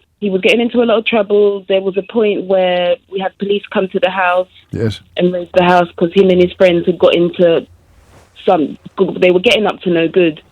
And I think my mum really, really tried. She really, really tried to protect him, but she felt her only option to save him from, what typically would happen to young black boys that fall into these sorts of crowds was to send him back home to Ghana. Right. And how did it work out? Was he cross about it? He didn't want to go. This is the other thing as well. Typically, you won't know. Right. It will be planned around you. You think you're just going for a holiday, but Yowzers. You think, and then you might get, if you're lucky, maybe a relative or somebody will tell you that you're not going back, or you might find out by yourself, but typically you won't know because you're not going to get on the plane. You're not, if you know that you're going to... Were you on the trip, or did the family split for the trip? He went. I didn't go. You weren't there. I'm just wondering about the go. moment he realised he wasn't coming home. Well, but we did have my nephew was also sent back to Ghana, and on that trip, I was with them on that trip, and I had to be the one in the end to tell him that he wasn't coming home. Yeah. How did he take the news? He was devastated. He was very upset about it, and I remember him lamenting that he would never have got on the plane if he'd known. Of course. That this so how did these two stories pan out, Beverly? So for my brother, when he eventually did come back, he was worse. He came back worse. He was very upset, very resentful. He was worse than when he went. Right. But he came to the sort of realization for himself, to change the path, the course of his life. So to see him now and then, it's like night and day. He's totally changed. So it worked. I don't know if it's because he was sent to Ghana that it worked. I wouldn't say that. I would say it was he grew up, and has he ever forgiven your parents? It's sort of like it's about a good 15, 20 years ago now. Right. It's like a running joke now. Okay, good. So yeah, that I suppose in the grand scheme of things it turned out well. But for my nephew, when he came back, it hasn't turned out well. He's ended up going down quite a criminal path, in and out of custody and things. So I would say, generally speaking, if you're going to send your child back, you should do it when they're younger. They shouldn't be in their 14. No, it's to me, it's too late by then. And how strict? Do we know how strict the schools are? Do they have corporal punishment? Are there beatings, or? I'm asking purely out of curiosity. I'm not making any presumptions. I'm not aware now. Like in 2025. So don't worry, someone will be. Someone will be. So I mean, I presume your parents take the win on this one. I understand why you say we don't know what it was that prompted my brother to get off the bad path that my nephew stayed on and go down the good path that he's on now. But I suspect that your mum and your dad will very much feel as if it was a consequence of the decisions that they took, and who can blame them? But there's the other warning. In the space of one phone call, you've got both stories. Thank you, Beverly. Richard's in Milton Keynes. Richard, what made you pick up the phone? Well, I picked up the phone because you asked about, is there boarding schools, and you just asked the person who was just on, is there discipline and all that. And I can answer you. I was born and bred in Ghana. I left Ghana when I was 18, so I went through the boarding school system in an all-boys school, and it was, for me, it was heaven on earth. Really? I mean, it was great. Yeah, it was great. It was fun. We do so many things together and all. And when I came to this country at the age of 18, I realized how my boarding school education in Ghana helped me to become who I am now. As your previous caller said, this is common, people taking their children back to Africa, just because they want them to go through that kind of discipline, and also maybe the children are... What sort of discipline? The discipline that I will say is not like maybe beatings or whatever, but, back home in Ghana, you have to, respect your elders, don't use your, when you're speaking to your elders, put your hands at your back, just kind of respect them. When you are in boarding school, it's strict, obviously, dining time, breakfast, lunch and dinner is straight. The bell will go off and you need to be in the dining hall. Prep time is also straight. Everybody needs to go to prep, the studies are good. We're doing your homework. If you don't do your homework, we have to make sure that it's done. It's kind of so far. It sounds like my school, but with better weather. But I hated my school. I hated all the things you describe. I hated all the regimentation and the absence of freedom and not being, not being told what to do all the time. But I recognise its benefits, I suppose, over the years. It's amazing. I think my only problem, as the lady said, that if you're going to take your child to Ghana for discipline, whatever, that age 14, it can be a bit too late. But having said that, I know two of my friends that took their children to Ghana at the age of 14 to go through their boarding school system because they were falling into the wrong How could you not? If you take a parent who looks you in the eye and says, I have tried everything else. We've had the police at the house. The teachers are worried. We can't. I don't know what else we can do. So we're sending him to a boarding school in Ghana, and you need to explain why they shouldn't do it. It's quite hard to come up with any arguments, isn't it? Yeah, it is. But, as I said, my friends did it, and their children came back 4 years after that. And most of the people that they used to hang around with are in prison. I'm reminded. They didn't go to Ghana, and they've done all right, have they? The lads that you know, they've done all right. They work in investment banking in Canary Wharf. Oh dear, that makes everything worse. Crikey, that's a fate worse than prison. How you've become investment bankers?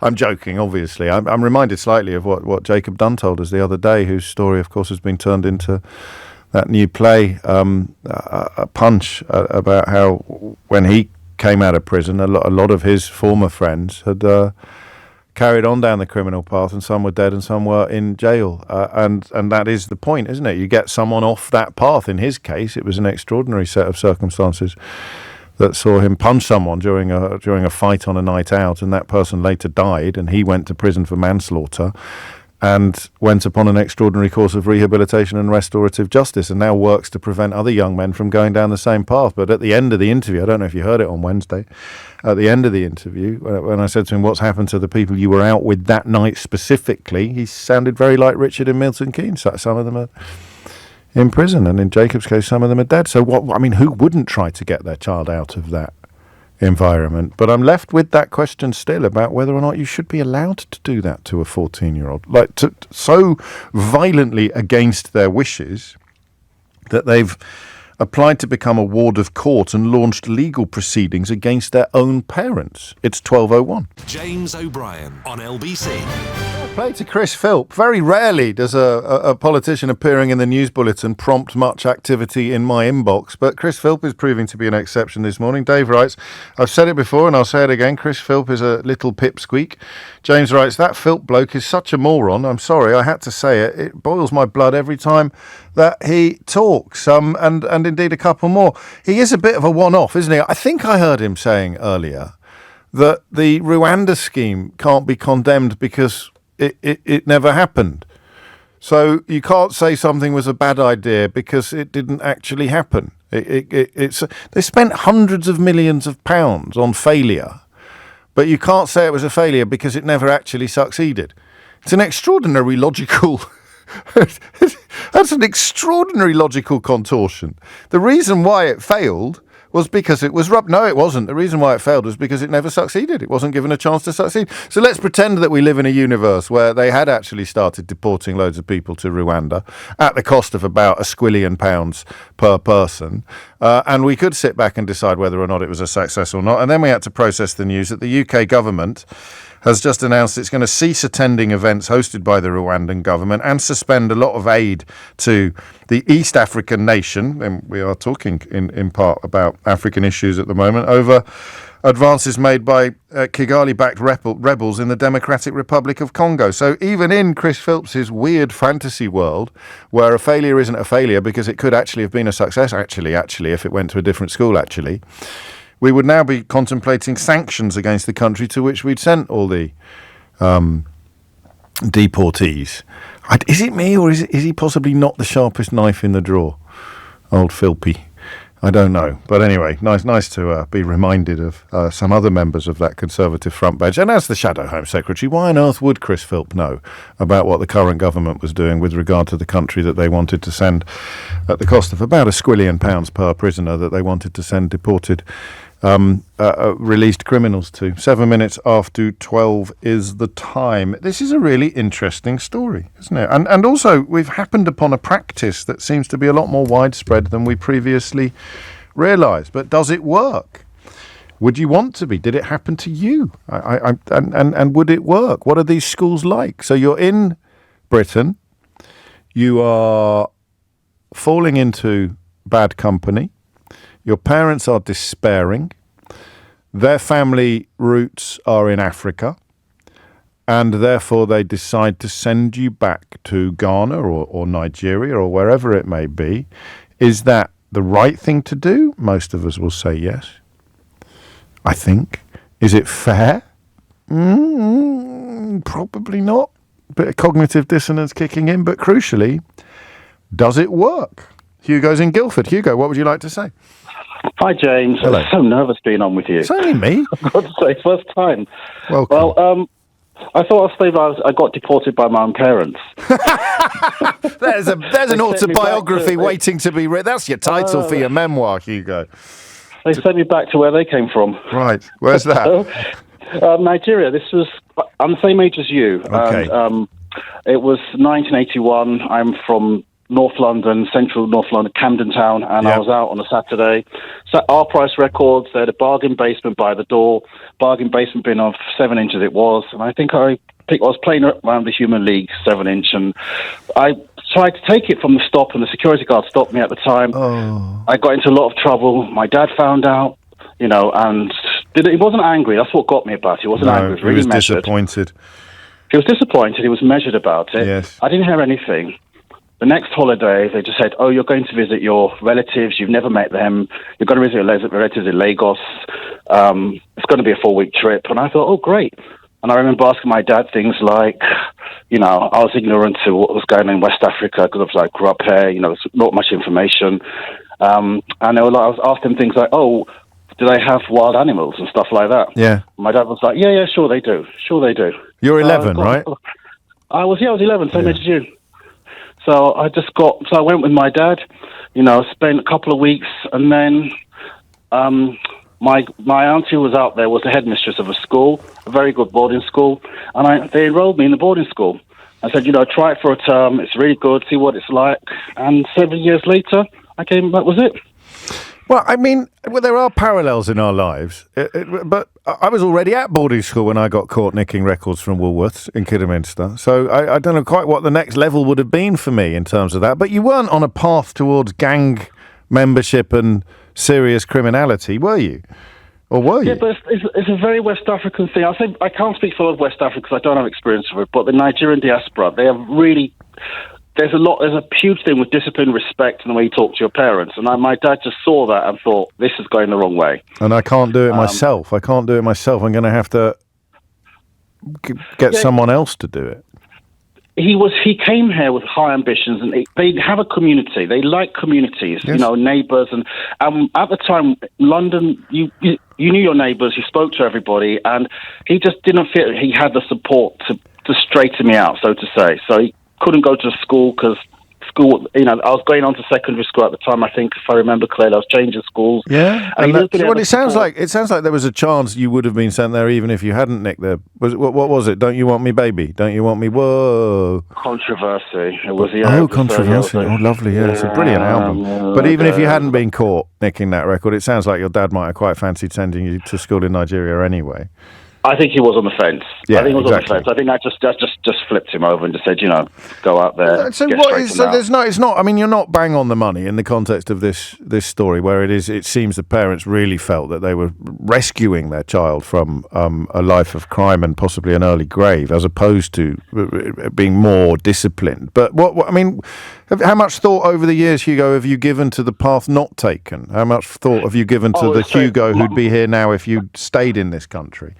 My older brother, I think this is my older brother. My older brother went down the wrong path. Okay. And I think, my older brother's 4 years older than me, and he went down the wrong path.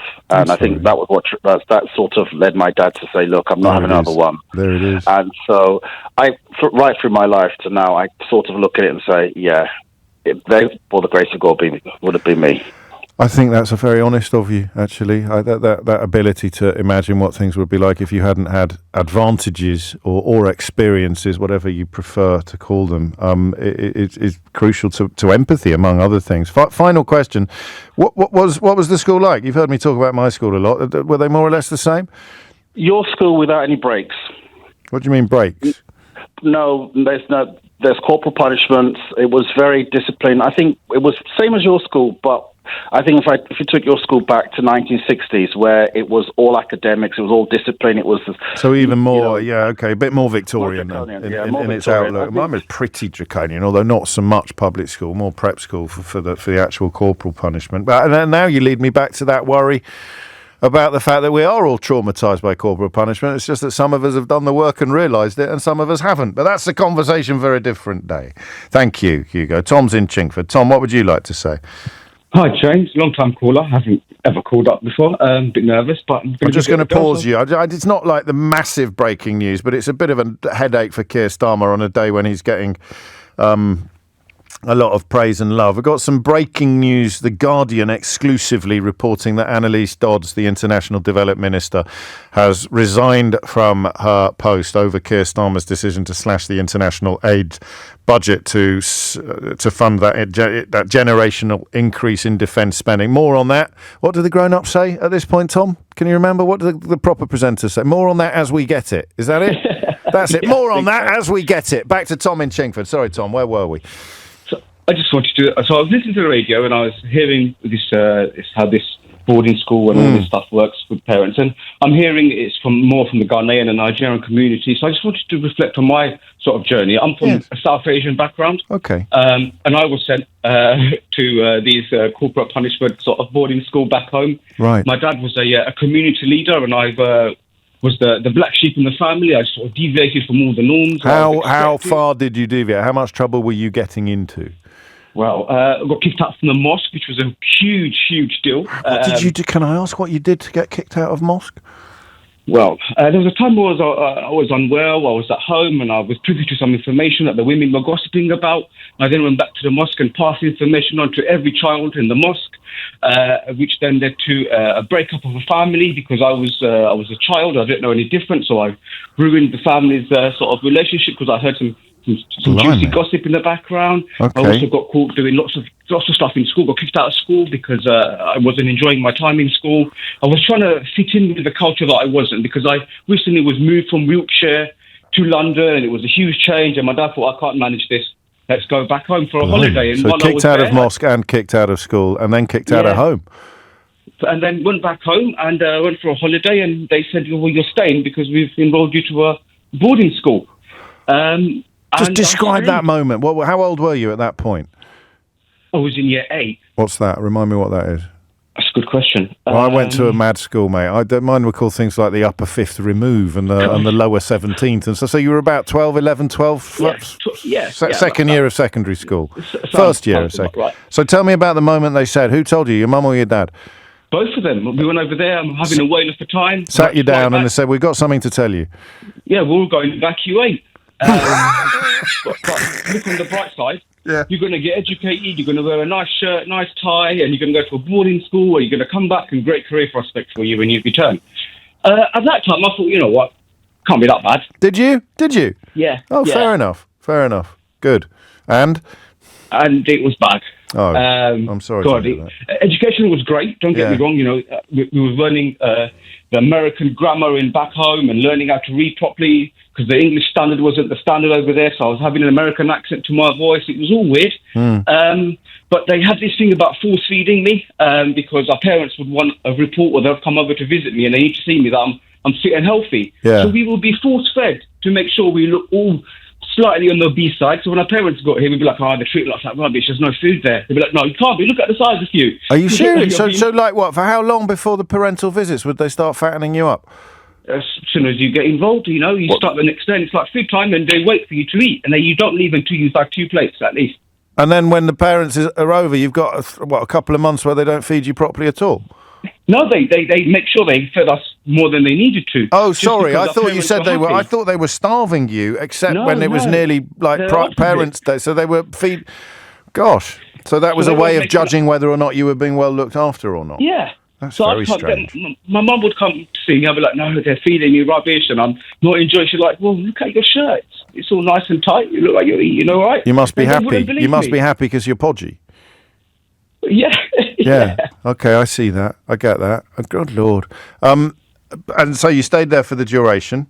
I've done my GCSEs, what's equivalent over there. Returned back to the UK, done my A-levels, done my BA, done my Masters, and now successfully employed in London in the healthcare service. And how do you feel towards your parents over the decision? It took me before I was grateful, I felt like, oh, maybe I needed it. I needed an intervention, and this was great. More I get older, I realise that it was probably one of the worst things they could do to me. Oh, yeah. Because you wanted love and comfort and company. And just because I feel like I've missed out on growing up with my brothers, my sisters, my family. I just came back and everyone was like, oh, he's back. And I didn't know where I fit in. So now, you know, I'm all right. Don't get me wrong in terms of family stuff. But I get it. Yeah, it's there. I don't know anyone, really. We missed out on growing up together.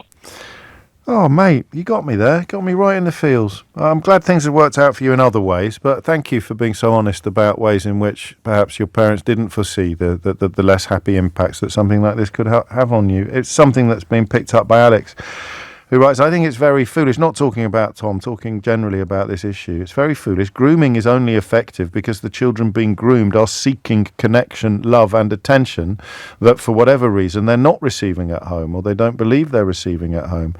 So sending them halfway across the world is the polar opposite of what the children need. You're just going to further traumatise them. Boarding school syndrome is real, he writes. Well, we've heard from people who are happy to have been through it. They're running through it. They're reporting that they've had happy outcomes. But I certainly don't dispute the reality of boarding school syndrome. And I should tell you about a new film that's been made by a wonderful chap called Piers Cross and a few others, lots of contributors, including Alex Renton, who's, of course, been on this programme, and Dr. Gabor Mate, who has been on Full Disclosure. He's a specialist in childhood trauma, and they've made a new film about the impact that boarding school has on the world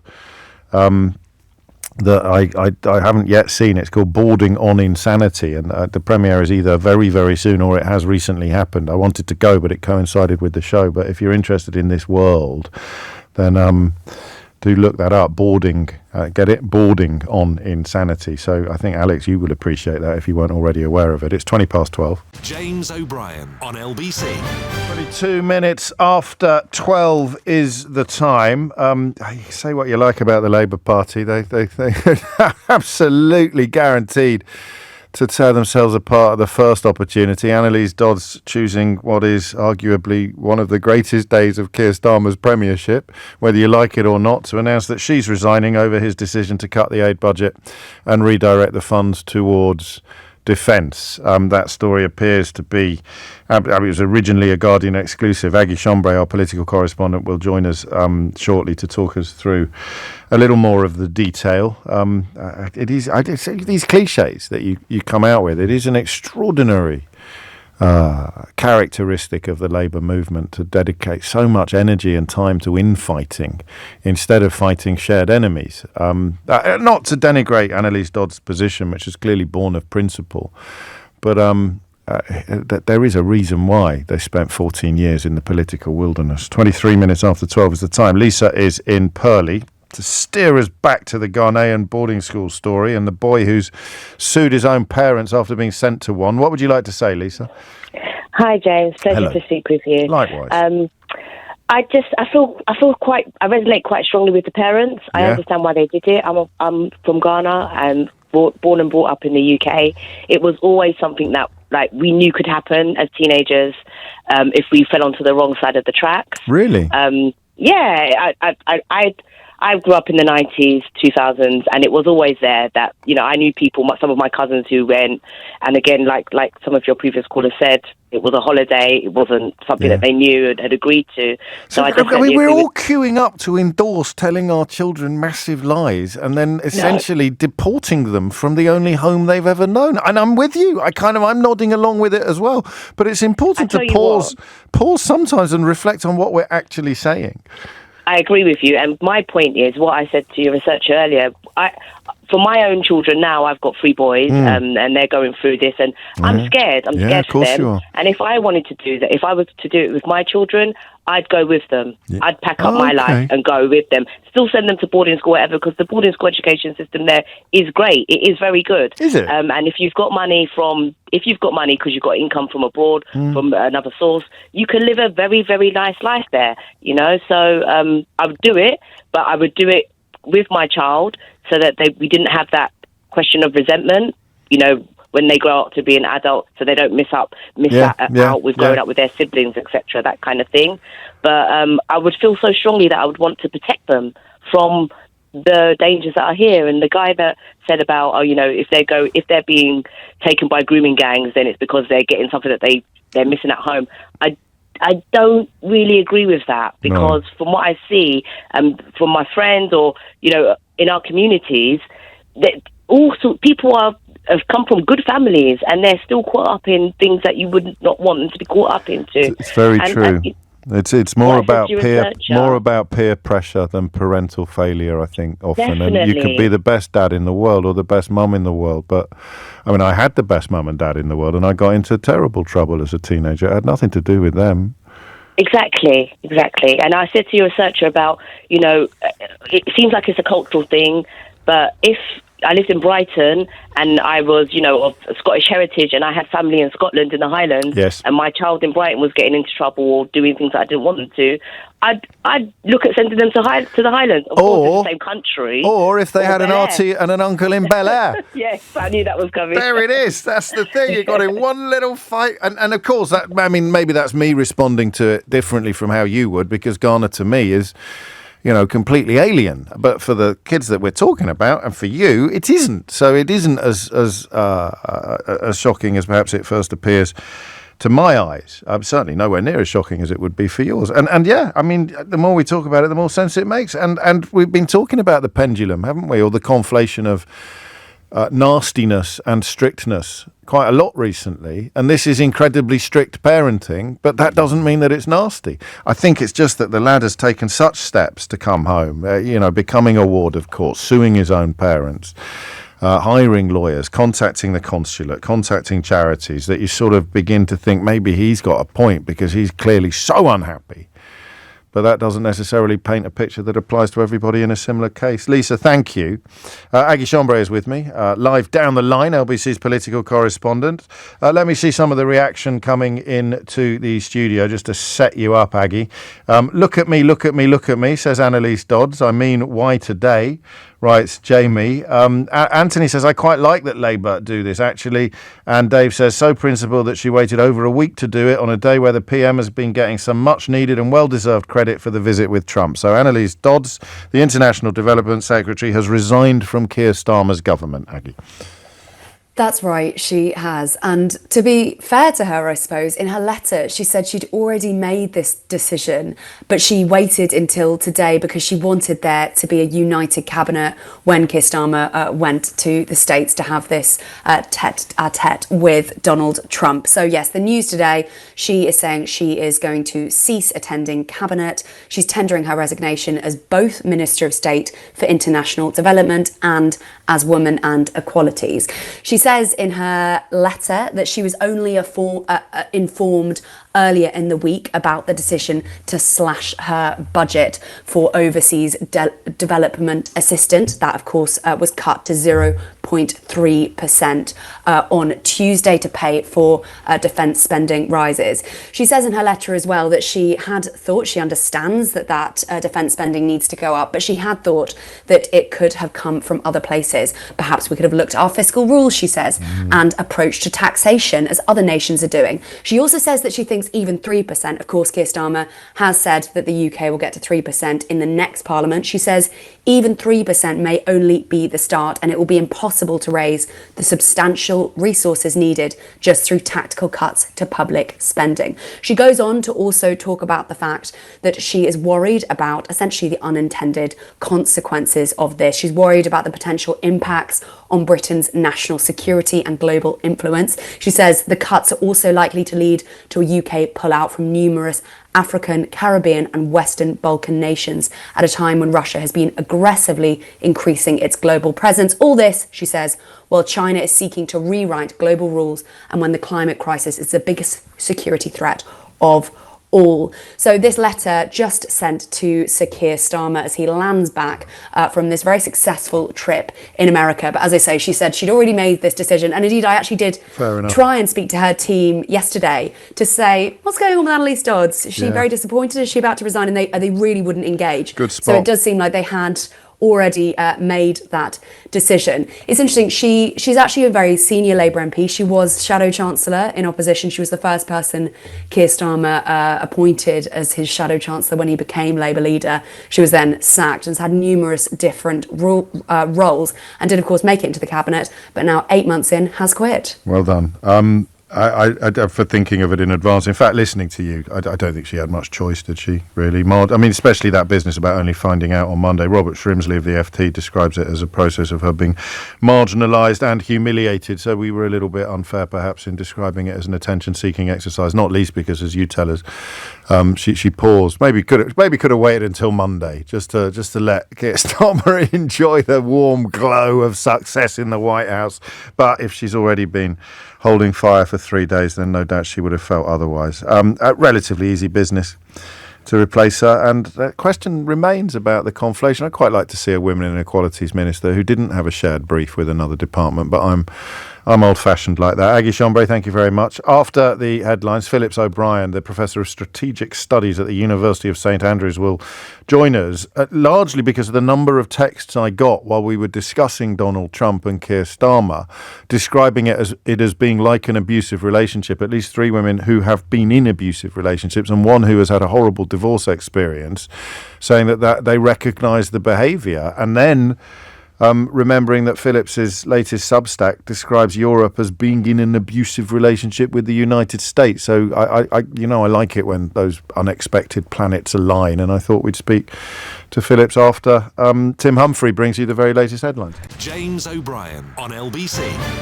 12:34 is the time. You're listening to James O'Brien on LBC. I mean, it's not a headline that not a headline you'd write without having given the subject some serious thought. Why is Europe staying in an abusive relationship? And it is a complete coincidence that while we were discussing the press conference, chiefly today, involving Keir Starmer and Donald Trump yesterday, but also, of course, earlier this week, looking at what Emmanuel Macron did in the Oval Office, I received 4 texts, at least, they were just the ones that I saw, suggesting that the behaviour is best understood as the attempt to mollify a potentially abusive partner. And that is why the fact that Phillips O'Brien, the Professor of Strategic Studies at the University of St Andrews and a regular helper on this programme's decision to write an article under the headline, "Why is Europe staying in an abusive relationship?" seemed particularly pertinent. And Phillips joins me now. So for people who haven't had the benefit of reading your Substack, Phillips, what is the thesis here? Well, I mean, it's like people forget the last 3 to 4 weeks even happened, James. We have seen in the last 3 to 4 weeks, Trump basically side with Putin in the UN, talk about that Putin is a great friend with whom he can do deals, start to strengthen the diplomatic relationship with Russia, call Zelensky a dictator, send J.D. Vance to Europe to basically tell Europeans to elect far-right populists in Germany. Trump, doing everything he can to sort of humiliate Europe, show how weak it is, and try to build up Russia. Then, he has a press conference. Oh, it's all great. He's gonna, but he gives nothing. He gives absolutely nothing in these press conferences. Oh yeah, we'll have a great trade deal with Britain. Well, where's that trade deal? We've been hearing about a trade deal for years. Do you think there's a trade deal that's about to come roaring down the pike? I don't think so. By the way, I don't think the reality is he threatened Europe with tariffs yesterday. So it's just like he just abuses European states constantly, throws them the occasional crumb, and they all say, "Oh, great, I've gotten through to him." Well, even more so, of course, is that the win is the fact that you didn't get abused. Yeah, I mean, it's basically he's going to change now. It's the classical thing, fear. Yes. Why do people stay in abusive relationships? It's fear. You get basically sensitized to the abuse. When you break this down, sorry to interrupt, but we've got perhaps more time than you realise, and I'm interested in digging into this a little deeper, because you kind of launched your own sort of investigation into the parallels, and you identify the 4 areas that explain why people do remain in abusive relationships, and yes, the first one is fear, and we missed the fact that either on their own behalf or on behalf of what would happen in Ukraine, Macron and Starmer this week demonstrated fear of Donald Trump. Well, what they did is basically say, we cannot live without you. That's the fear. We are actually so weak on our own. We can't possibly help Ukraine without you. We can't, which is on the surface bonkers. Europe is 20 times richer than Russia. It actually spends $300 billion on defense.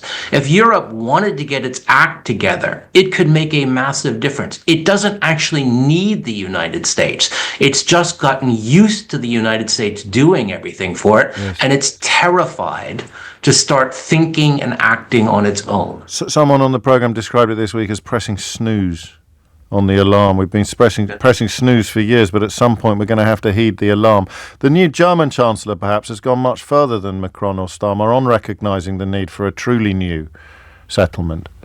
What he said was quite remarkable. Yes. I think what we got to see with it's always saying things, not followed up in actions. I mean, he talked about Europe achieving independence from the United States, whether NATO would even exist in its present form this summer, all of these things. And then that's good. But Macron was saying a year ago that Europe had to step up and Europe really needed to do these things.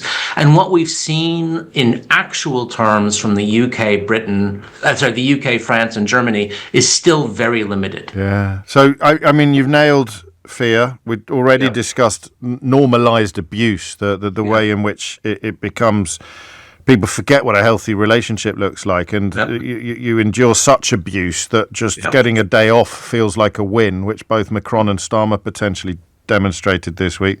The third factor among circumstances that survivors cite as explaining why they remain in abusive relationships is shame. Shame, and basically Europe is ashamed of what it's become.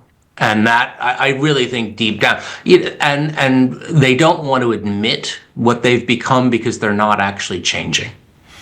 And it's a little bit more nuanced than that, because it wasn't that shameful when you had a normal incumbent in the White House. It's only now that you recognise what you've become when the person that you're, quotes, married to, end quotes, reveals their true colours, in this case. And the shame is you should have seen this coming, too. Bingo, yes. I mean, I think actually I've been screaming about this for a year in different media, saying Europe has to get ready for Trump. He doesn't like Europe. He doesn't like NATO. And no, we'll find a way to work. And it was all nonsense. And now they're stuck because no one had the courage to honestly admit what was coming down the pike, and it's here, and that's the shame. Plan B, isn't it? And there wasn't one. No. And then, actually, before we move on to the fourth element of this equation, why does he have such a problem with Europe and NATO? He just, in many ways, he just doesn't like, he likes Russia. That's the thing, we have to start, well, what does he like? He likes Putin. He wants to work with Russia. He looks at the world in a bilateral zero-sum game, and in his mind, well, Europe doesn't spend on defense, we spend on defense, therefore Europe makes money out of us. He's completely unable to comprehend leading an alliance and the enormous strategic benefits the United States gets from leading that alliance. So in his mind, basically, Europe is a bunch of welfare scroungers, if you were going to read the tabloid press, and that don't carry their weight, and it's all America. But he doesn't have any empathy. He doesn't have empathy much as an individual, I think, but he certainly has no empathy for the historical relationship between the US and Europe. And then finally, the intimidation, which again we touched on, but in specific terms, you'd point at Ukraine being threatened, wouldn't you? I mean, this is extortion. This is racketeering. It was astonishing. It's changed, by the way, the money was always given as a grant, and it wasn't money. It was old military equipment, which the U.S. then replaced at much better for itself and made money. So it's sort of like if I gave you, James, my old crappy car, and then bought myself a completely new one, and then tried to charge you double for the new car. That's sort of what he's doing, okay? He handed over old equipment, bought himself new equipment, but now wants you to pay double the price for the new equipment. It's really just dishonorable, shady business, and it's, the mafia state. He even said at one point, Zelensky has no cards. It's like, I'm going to make him an offer he can't refuse. Yeah. It's typical sort of bullying tactics, but that's what Europe is now faced with. Nice country you got there. Be a shame if something happened to it. Yeah, hey, you're going to have to give up some of it. We're all reasonable people here. That's the kind of language they're using. Might makes right. You're not wrong. And yet, and this is where our show was a little earlier today, and yet in the moment of that meeting, what else could Keir Starmer have done? First of all, he shouldn't have gone over there saying we cannot live without America. Yeah, that actually is catastrophic. Oh, we can't possibly defend Ukraine without you, because that just gives Trump all the leverage. So that's one. Secondly, and I know this is so hard for British politicians, they have to make common cause with Europe. This is disastrous if you go, we'll get a trade deal while he screws Europe. Do you think, by the way, Europe's going to let Britain get away with this? That Trump's going to bring big tariffs on Europe and Britain's going to sail scot-free. Europe has to coordinate itself with its European partners more than ever because what Trump is actually trying to do is drive them apart. So the whole idea, I think, of what they were doing is back to this, let's try and find the last vestiges of the special relationship, which do not exist. And so I would have changed the whole tone. I would have been more formal. As always with Trump, he actually backs down a little bit if he's confronted with opposition, like the Ukrainians turning down the first mineral deal. I think actually I would have been less accommodating to him, but that's just not the way European leaders are programmed right now. And finally, Phillips, I understand exactly what you've said and the comparison in resources between Europe and Russia. But I mean, in the short term, can Europe really cope without America's military might? Can Ukraine really be looked after without American involvement? It would not be the same. I mean, it's not that Europe can replace what America brings to the table, but Europe has the resources to do a great deal more than it has been, and it could provide things with UAVs that Ukraine desperately needs. So it wouldn't replace the United States, but it would be able to help a great deal more than it is. And because Trump is an abusive partner, the diminished but still feasible European exclusive effort would be preferable to still relying upon the man who might turn around and beat you up again tomorrow. He actually, I mean, he's doing the typical thing on you. Yeah. There's no more aid that he's asking for. In this mineral deal, there's no aid. There's no security guarantees. He's asked for no more aid for Ukraine. And yet Europeans are somehow trying to appease him when it comes to helping Ukraine. He's already made it clear. There's no more things coming right now.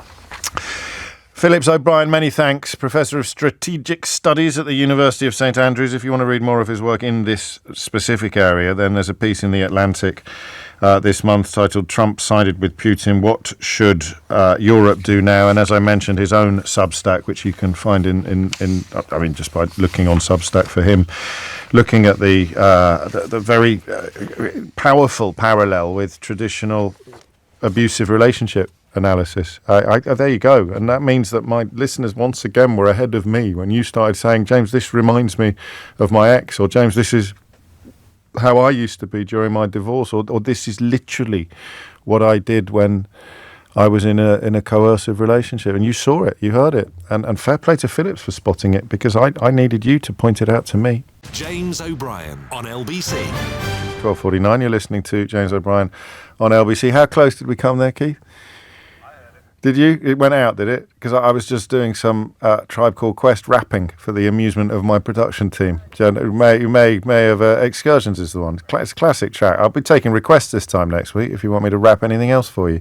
But I want to draw your attention back to something that we touched on yesterday. And oddly, as Phillips O'Brien was talking a moment ago, I remembered it.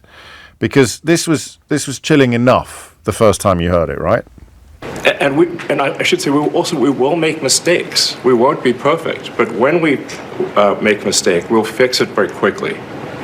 So, for example, with USAID, one of the things we accidentally canceled very briefly was Ebola prevention. I think we all want Ebola prevention. So we restored the Ebola prevention immediately, and there was no interruption.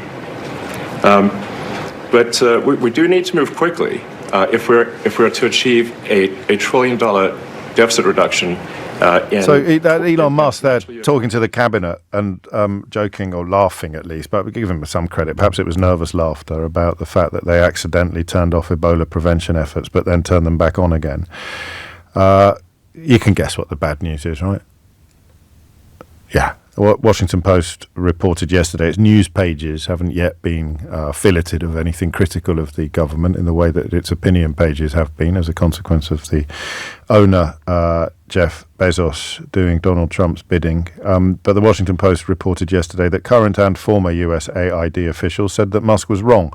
USAID's Ebola prevention efforts have been largely halted since Musk and his Doge allies moved last month to cut the Global Assistance Agency and freeze its outgoing payments, they said. The teams and contractors that would be deployed to fight an Ebola outbreak have been dismantled, they added, while the Trump administration issued a waiver to allow USAID to respond to an Ebola outbreak in Uganda last month. Partner organisations were not promptly paid for their work, and USAID's own efforts were sharply curtailed compared to past efforts to fight Ebola outbreaks. And if you think that these kind of outbreaks in Africa are not our concern or are not what Americans or Brits should be bothered by, you've forgotten about COVID, haven't you? Anyway, have a lovely weekend. Matt Forde is my guest on Full Disclosure this week. I've known Matt for years. Not very, very well, but whenever our paths have crossed, he's one of those people that you always come away from an encounter with feeling better than you did before, albeit that there's one reference in the interview to a time many moons ago when we were on a stage together, and he was a bit mean to me.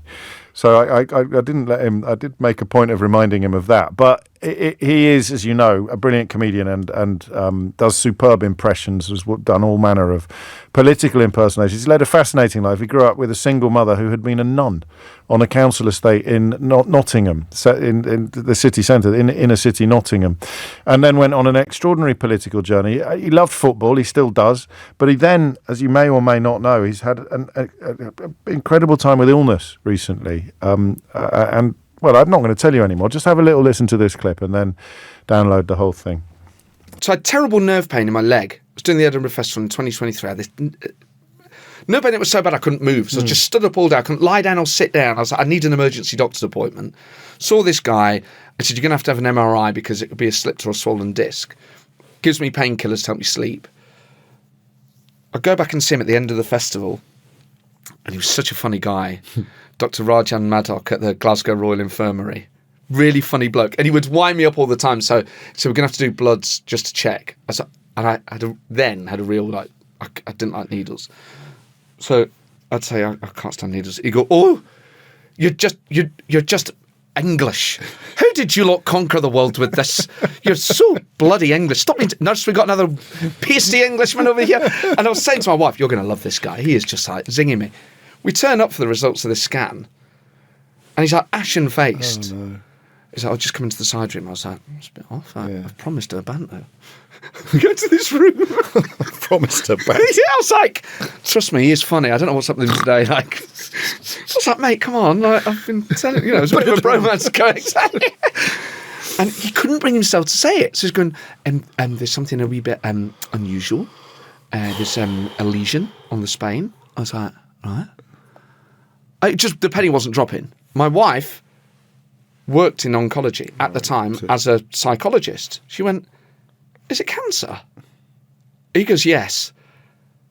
I was like, oh, God.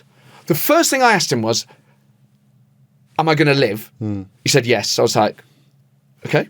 I was immediately like, yeah. Okay, my guts are swimming a little bit, but the headline is I'm all right. He then says, I'm going to take you to meet the surgeon now. I was like, yeah. We walk across this courtyard. The surgeon, I don't know if you've ever had an MRI. They're amazing. So he basically scrolls down on his mouse on the screen like this, and you're basically going down into your body. I was like, this is so cool. And then you see this tumour at the bottom. And the tumour had basically, the base of my spine had enveloped the nerve, and that was what was causing the pain. Right. He's then explained to me that there was a radiotherapy option. It was like, if you want it fully gone, we've got to go in. Got to go in, and you will lose everything from the waist down. So I was like, this is day one. This is day one. I was like, hey, I need a whiskey. So we go for a whiskey. I was like, actually, we have to listen to the rational bit. This is not life shortening. I was like, if I'm a life in a wheelchair, I could get used to that. Can still work. Obviously, at the back of your mind, like, will I live? Can I still earn a living? Also, they were talking about this thing called proton beam therapy, which they do at UCLH around the corner from here. It's a type of radiation that only releases it when it hits the tumour. So it doesn't cause damage to the tissue in the same way on the way through. So I was like, I'm basically going to have like, what a lucky git. I get cancer. Even there, even in that moment. Thing, they're going to zap it out of me. I'm all good. Yeah. Listen, I promise you, listen to that and you will come out of it 10 times happier than you went into it, especially if you're struggling with the news diet at the moment. Matt Forde, my guest this week on Full Disclosure. If you missed any of today's radio show, you can listen back on Catch Up on Global Player, where you can also pause and rewind live radio, as well as listen to a range of podcasts, including James O'Brien Daily, the best bits of my show in 60 minutes every day. Download it now for free and Full Disclosure from your app store or head to globalplayer.com. Tom Sawbrick will be with you at 4. Sheila Fogarty is with you now.